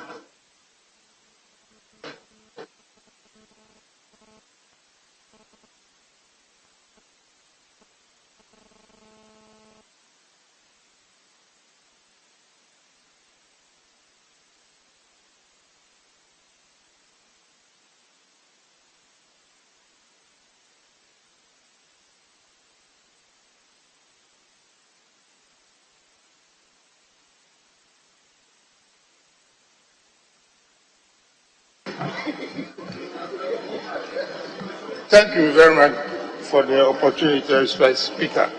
Mr. Speaker, I'm particularly grateful because of the agency that we've attached to this subject. But I believe that everybody is aware that environmental issues have taken center stage. And in fact, by creating awareness amongst ourselves, we also embrace the fact that it is not governments alone, and indeed not nations alone, but the ordinary man in the street has a contribution to make in the solution of this problem, which tends to, present a big future for the perpetuation of the human progeny and others if urgent action is not taken now. Mr. Speaker, honorable members of Parliament, my pleasure is to be with you, to give the opportunity and to be given opportunity to deliver a statement to this August House today as we celebrate this year's World Environmental Day under the global theme, Beat Plastic Pollution. Mr. Speaker, 2023 marks the 50th anniversary of the World Environmental Day, which has undoubtedly grown to become the largest global platform for environmental outreaches. The UN declared 5th June as World Environmental Day to promote public awareness and action on environmental issues. The 2023 Environmental Day celebration theme, Beat Plastic Pollution, emphasizes the need for collaboration between governments, organizations, and individuals to combat threats posed by the plastic pollution and effectively provide solutions towards achieving greener and better lifestyles. It is imperative to also note that this year's 50th anniversary will be hosted by our western coastal neighbors, Côte d'Ivoire, and it was done yesterday in partnership with the Netherlands, which is notably one of the countries taking ambitious action along the plastic life cycle. Mr. Speaker, the plastic waste, including nose masks, grocery store plastic bags, disposable plastic cups, and takeaway containers, is becoming a major issue for African countries and the world, and indeed is impacting biodiversity, tourism, infrastructure, fisheries, lands, and livelihoods.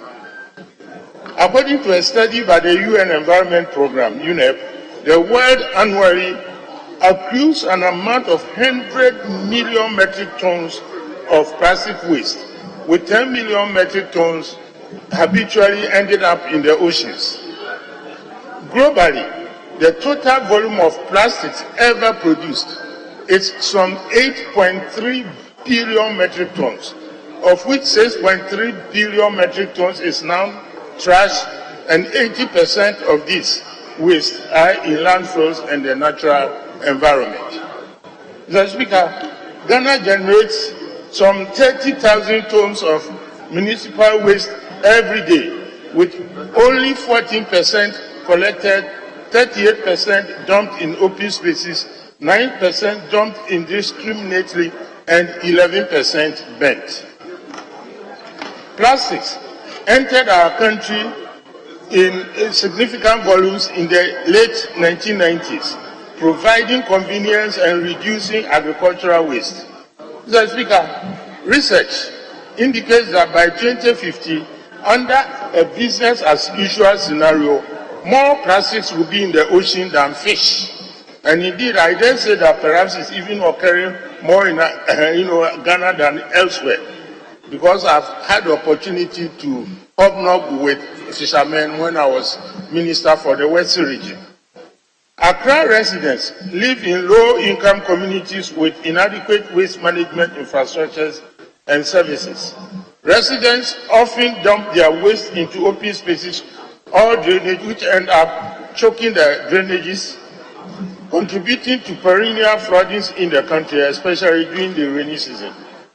Over the years, the waste stream is changing from organics to increasing proportions of plastics, and whereas the attitude of disposing of indiscriminately remains widespread, this has cumulative and compounded negative impacts on human health and environmental quality, highlighting the emerging global concern of microplastics and nanoplastics. Mr. Speaker, to mark this year's celebration and ensure that we beat the menace of plastic pollution in Ghana, the Ministry of Environment, Science, Technology and Innovation, in collaboration with key stakeholder institutions and its private sector partners, will undertake projects for edible and compostable packaging as a sustainable alternative to single-use plastics. We will also engage and assign public and private collectors to collect and store plastic waste.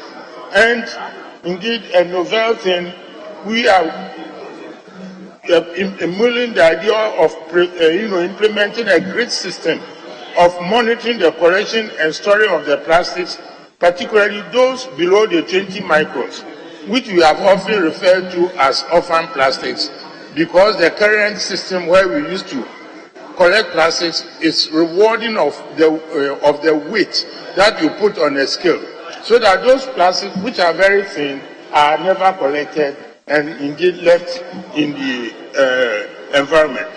This system we will roll out in the next coming months as a model to deal with the least collected plastic types. Mr. Speaker, the government of Ghana, through MESTI, local government decentralization and rural development, and sanitation and water resources, fisheries and aquaculture development, and among other ministries are working together. We are working together to deal with this international environmental challenge by implementing the following. 1, promoting the domestic recycling industry.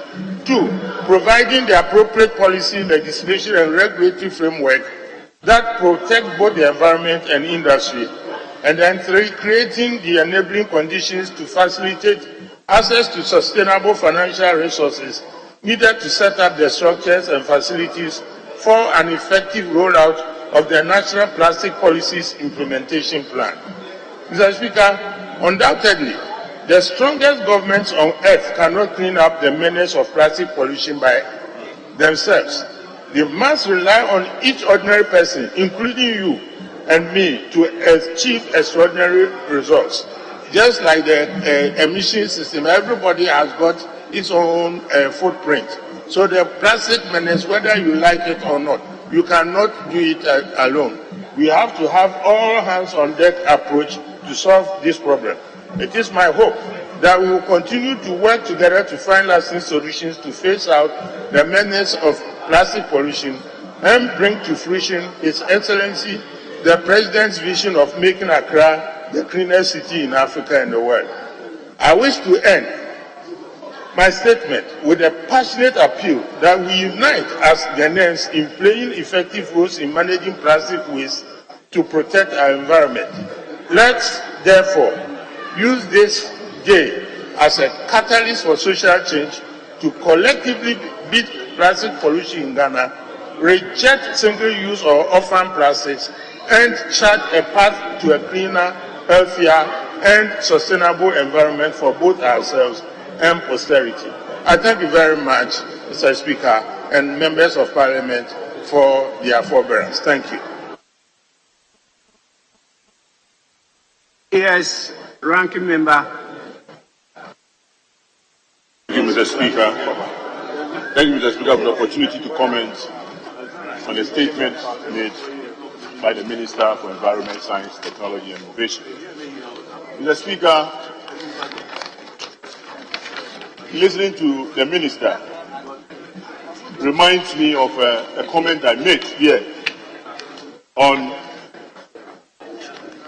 deforestation and an attempt that we are making to repopulate Ghana with some trees, at the same time cutting down trees at vantage places. Mr. Speaker, the issue about plastics and the effect on life cannot be underestimated. Mr. Speaker, if you go to any refuse dump today, the first sight is plastics. What you see is all plastics. Mr. Speaker, after heavy rain, downpours, when you walk along our coastal areas, you will see the sea telling us a story, rejecting the plastic that we've dumped in the sea. Mr. Speaker, my question is that what is the source of all of this? And what are we doing to stop the infiltration, the use of plastics? Mr. Speaker, we have gotten to a point where, as individuals, we have to take a decision. We'll continue to lament, but what are we doing about it? We have all the policies and programs. How effective are we monitoring or implementing these programs?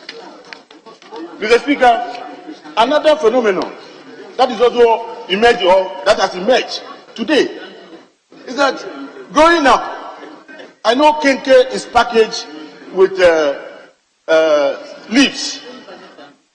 Banku, as I enjoy it and still enjoy it, was even if it had to be packaged, we use leaves to package it.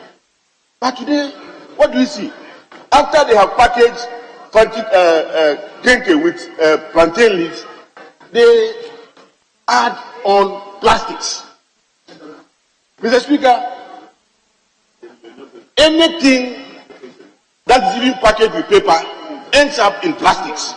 And sometimes, even as individuals, when you go out there to buy anything, you end up, soiling your car or even your own home with plastics. Some of them avoidable.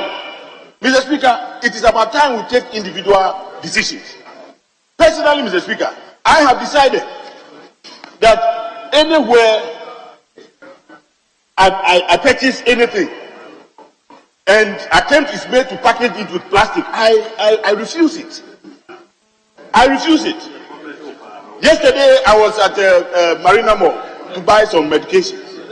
After it has been placed in a paper bag, the lady put it again in plastic. So I asked her, what am I going to do with this? What is the use? Mr. Speaker, we must make some effort to discourage the use of plastics. We need to discourage the use. Otherwise, they would always find an excuse of importing these pellets and continue to produce the plastic bags, which will end up in our drains.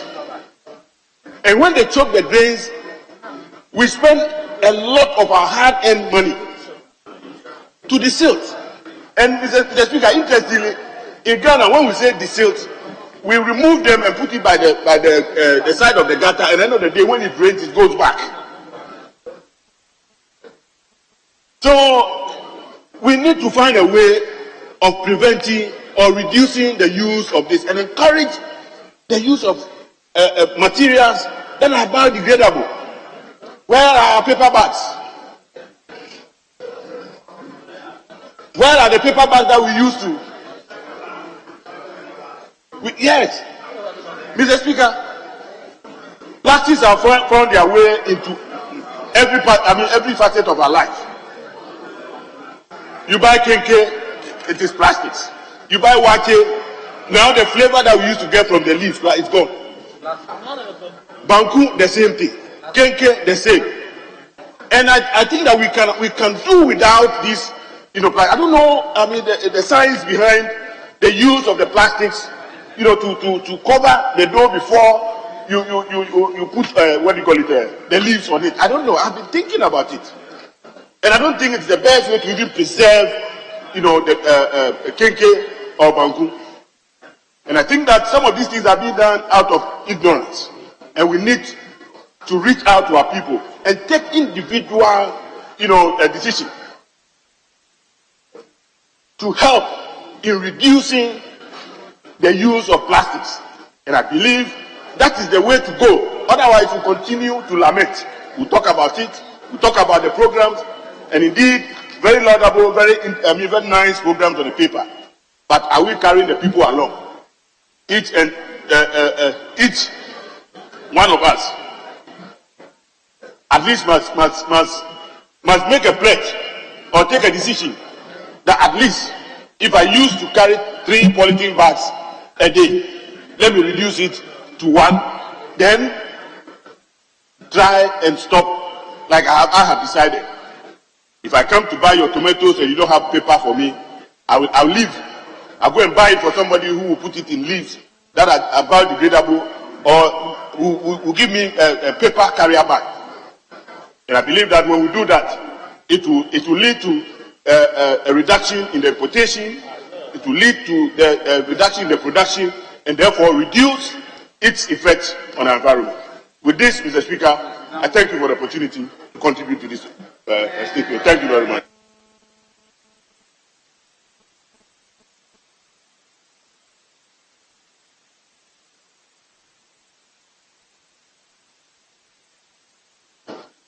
Yes, Honorable Doctor.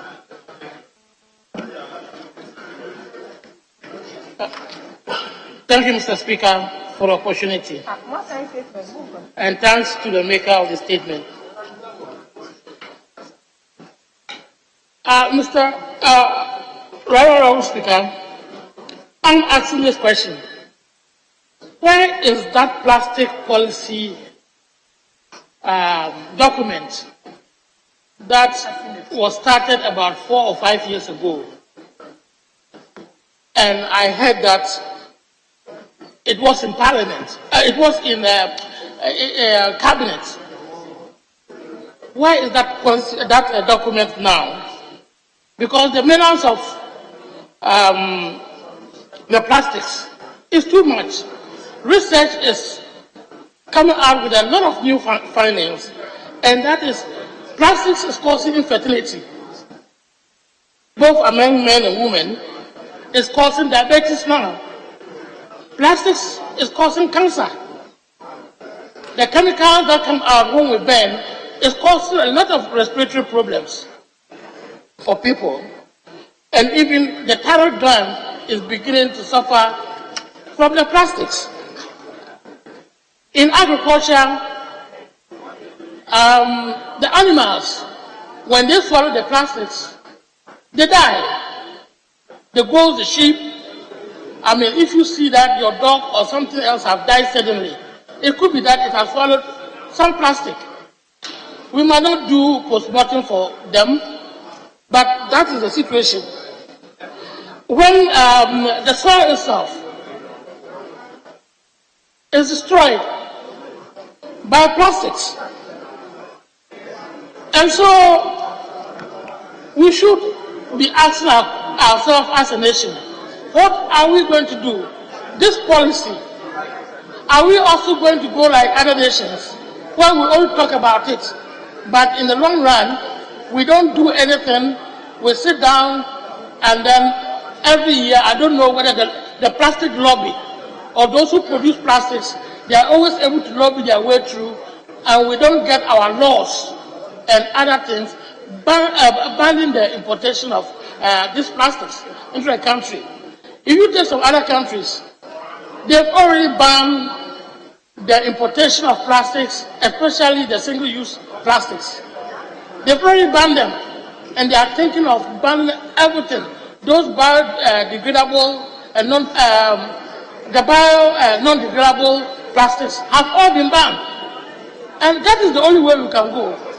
If we don't swallow the bullet, I'm telling you that with the new findings that is coming on in the area of science, in the area of medicine, I'm telling you that we don't have any solution to it.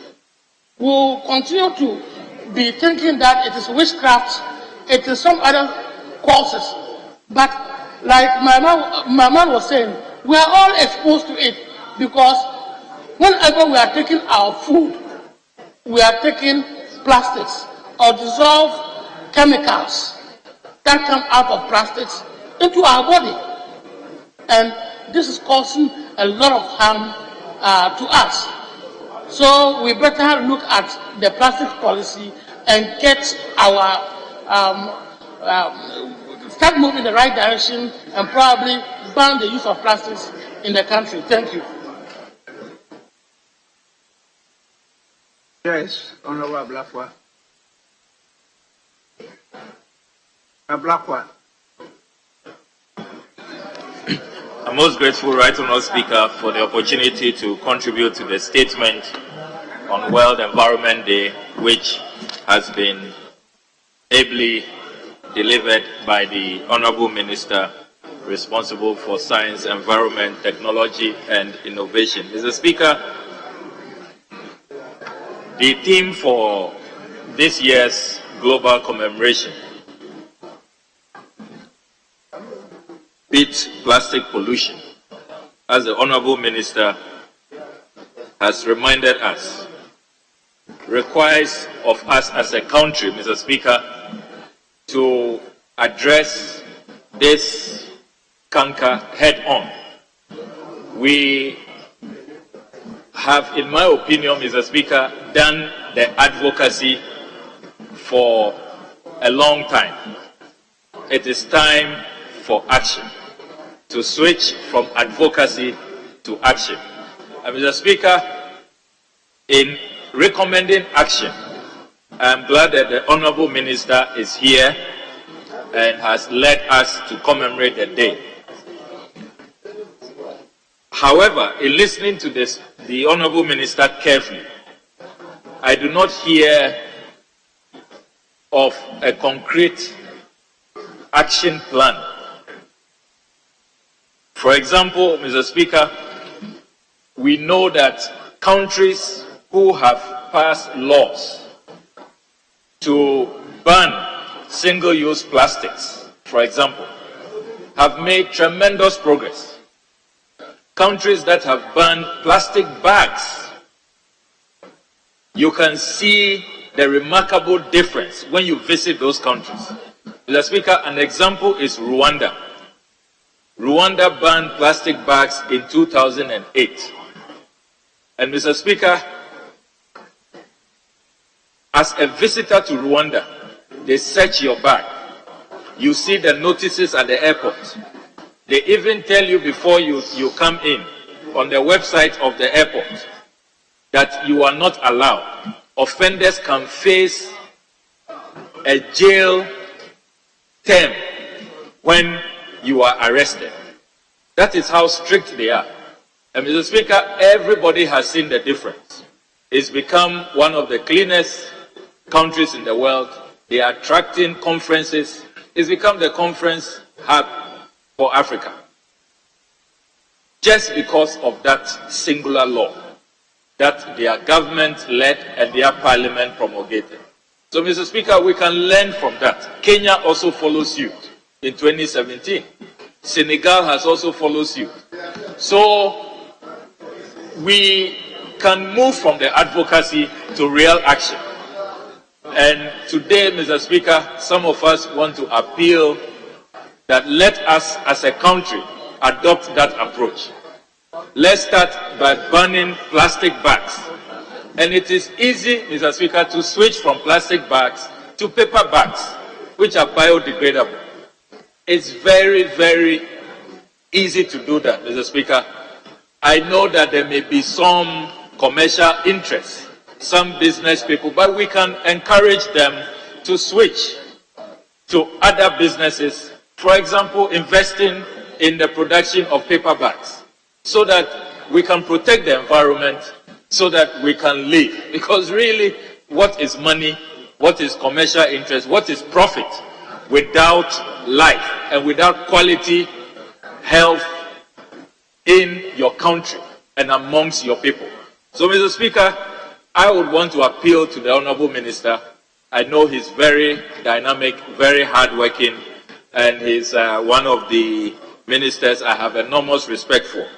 It will be a great legacy in his name if he can lead all of us so that we can ban these single-use plastics. For example, Mr. Speaker, these plastic cutleries, plastic straws, we can ban the importation of them and then switch to paper cutlery, straws that are made from paper, and they work efficiently. They are so, they get the job done.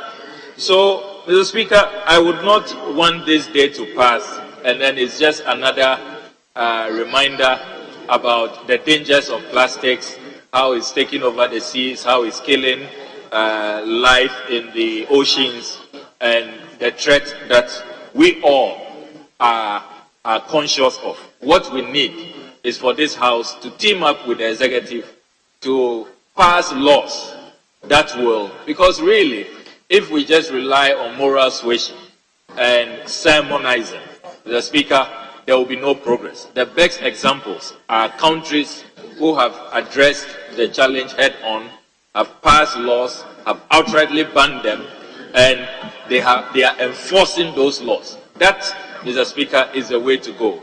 I really don't see what we should be afraid of as a people. We should just deal with this threat and join in the league of those countries who have become environmentally friendly and are being celebrated globally for dealing with the matter head on. As I conclude, Mr. Speaker, I would also like to remind all of us that on World Environment Day, another major threat that we face is the issue of galamsey. It is not over, and we all must find a lasting solution. So yes, let's deal with the threat of plastics, but let us also address the issue of galamsey. I saw a statement from the Ghana Water Company cautioning that in the next 5 years it will be difficult to guarantee the production of water. I think that that is more of an urgent threat in our context, in the Ghanaian context. And I hope that the Honorable Minister will present to us sooner than later a new program, because we know that the earlier ones have not yielded the results.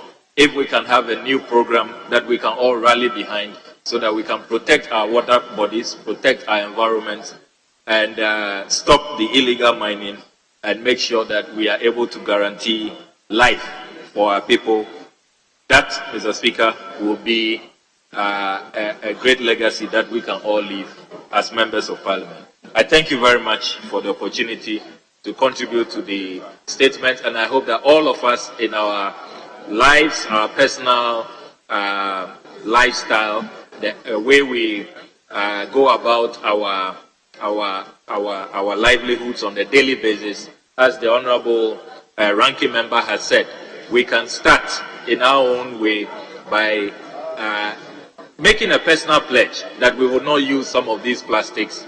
We will not use plastics that are not that cannot be recycled. And even here in Parliament, Mr. Speaker, we can also start. Those who bring us food at the cafeteria and all of that, we can start by making sure that the packaging, they are either using paper, or if they would even use plastic, it is recyclable, so that we lead by example and we show that this is really not rocket science. There are simple solutions that once there is commitment and there is a political will, we can pursue those solutions and get the results that we want. I thank you very much, Mr. Speaker.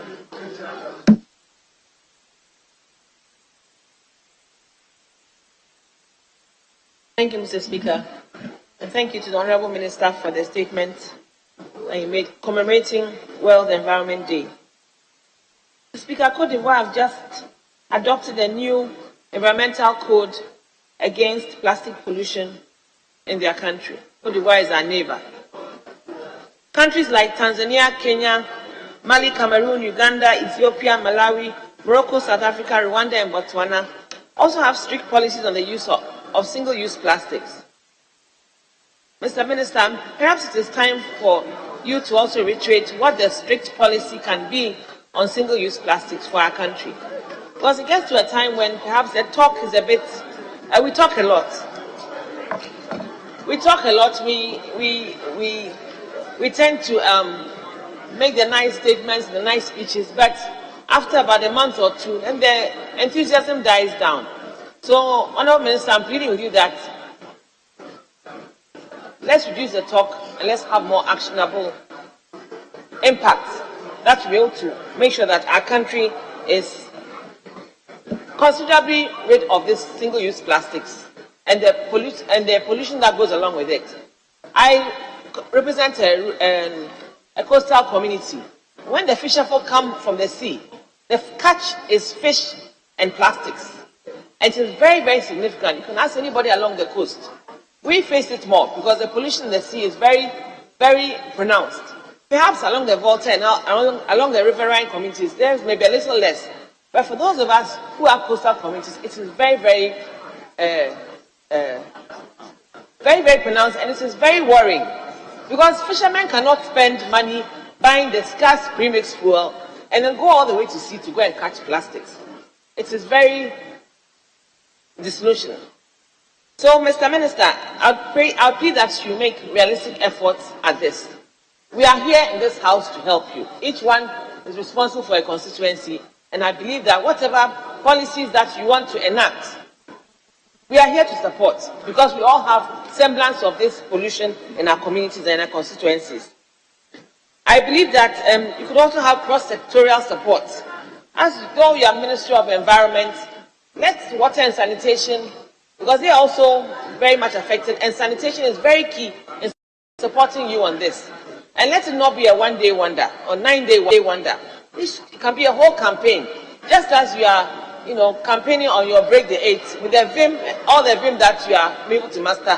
We should have a campaign on plastics pollution, single-use plastics, and what the citizens should do. And I believe that they will also follow suit, because it will come to a time when we realize that we have been sleeping on the job.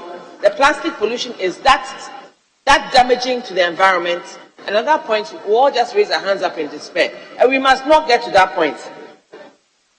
Honourable Speaker, Mr. Minister, please, I plead with you, take concrete steps. We are here to help.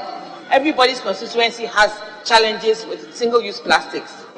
But then beyond that, remember that the climate crisis is also real. The loss of biodiversity, galamsey, and other environmental degradation activities that are ongoing. And we plead that let your campaigns be stronger in the whole environmental space and the whole spectrum, so that we can also take advantage of them and hook onto yours. As we have the Greening Ghana Day, which was quite significant. After Greening Ghana, some of us in our constituencies have actively taken that on as a program on our own. But then let this also follow Greening Ghana, so that we can make significant progress. And I believe that as we represent the people, they will see the effort that we are also making to be able to improve on our environment. It's very critical, and let your campaigns, your media, and all those other campaigns show that we mean business. I thank you, Mr. Speaker.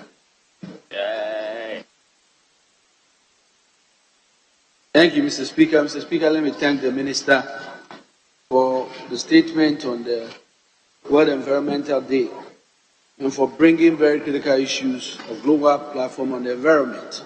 Mr. Speaker, we should all be very worried when the Minister says by 2050, more plastics will be in the ocean than fish. Mr. Speaker, that's very, very serious. And Mr. Speaker, I was expecting to see on a day like this a bold statement by the Minister as has been stated, is changing the course and taking a critical step to deal with a menace that is basically engulfing us, banning plastics. There's a reason why Côte d'Ivoire is going to host this conference that the minister made reference to, because Côte d'Ivoire has taken a bold decision to ban plastics. And Mr. Speaker, there's no reason why we shouldn't take that step. I think a question was asked, what happened to the steps we were taking with a policy on banning plastics? The minister will be happy to address that issue next time. That he traveled all the way to cabinet. What happened? Because I believe this House is ready in support of that policy. Mr. Speaker, what has prevented us to pass that, I believe, is what is really Nigeria is struggling with. We should never get to the place where Nigeria find themselves where the generator lobby will not allow Nigeria to solve their power crisis. If the issues are the industry players who are so powerful, we should address it with some incentives to move and encourage people in that industry with incentives to basically change course. But the time has come for us to really address this issue. Mr. Speaker, on a day like this, as we talk about plastics and its challenges, the health concerns that have been raised, we should also be talking about our own personal responsibility and how culturally we are changing. Mr. Speaker, what happened to the days when you were growing up? Every 5 a.m., if you are a young person in the house, you have to go and clean up and sweep around and make sure by 6 o'clock your whole environment is clean. It's surprising that as a member of parliament, you even visit small towns, they are engulfed in debt. What happened to the dreaded town house? They call it town council, but they call it town house, where you know that on a day they show up in your house, you are in trouble. So everybody is striving to be clean. We must accept we are engulfed in debt, and we have to do something about it. Mr. Speaker, we've talked a lot about tourism. The reason we are not going anywhere is because we are engulfed in debt, because of our environmental issues that we are talking about. We have to address the issue of trust, but more importantly, we have to address the issue of cleanliness. If we are to promote tourism, if we are really to attract the type of investment that we want. Countries are going forward and they are attracting more investment because of how they are dealing with the issues of the environment. It has become normal for us on an annual basis to deal with flooding and likely death of our citizens. And Mr. Speaker, we must ask the question, when does that stop? And I think, Minister, you have a great opportunity. And I think when you listen to the commentaries of members, we stand ready to support your ministry to deal with this issue of plastics and other environmental issues. Mr. Speaker, as a member of parliament from the Western region, I tell you, if you drive through, a lot of our take very important guests, and we are proud that this is our country. Clean. That's the capital of Ghana. And that should tell us a lot. On a day like this, we must reflect on our environment, we must respect on our water bodies, we must reflect on the issue of galamsey that quite frankly we've lost, we must reflect on the issue of plastics and vow that we will change course. And Minister, you have our support. I thank you, Mr. Speaker. Honourable members, statement time is ended, and I proceed to adjourn the House. The House is accordingly adjourned to tomorrow at 10 in the forenoon.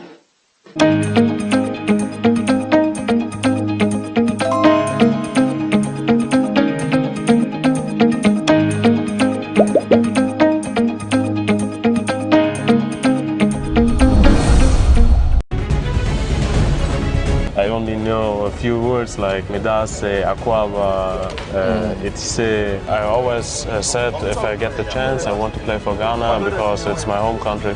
Which players have made you feel a part of the team? Andrew, he cares about me. When you were dropped from the World Cup squad, were you disappointed? I was very disappointed. Are you aware we've not won the AFCON in 40 years? It's very sad, but the whole squad here want to change that. My favorite Ghanaian player, Ola. Yeah. Asamoah Gyan. He's the best goal scorer from our country. I want to play for Champions League. My dream is to play in Premier League in England. What's your favorite Ghanaian food? Fufu or jollof rice. 2 weeks ago I was in Berlin and eat fufu, and next week I scored.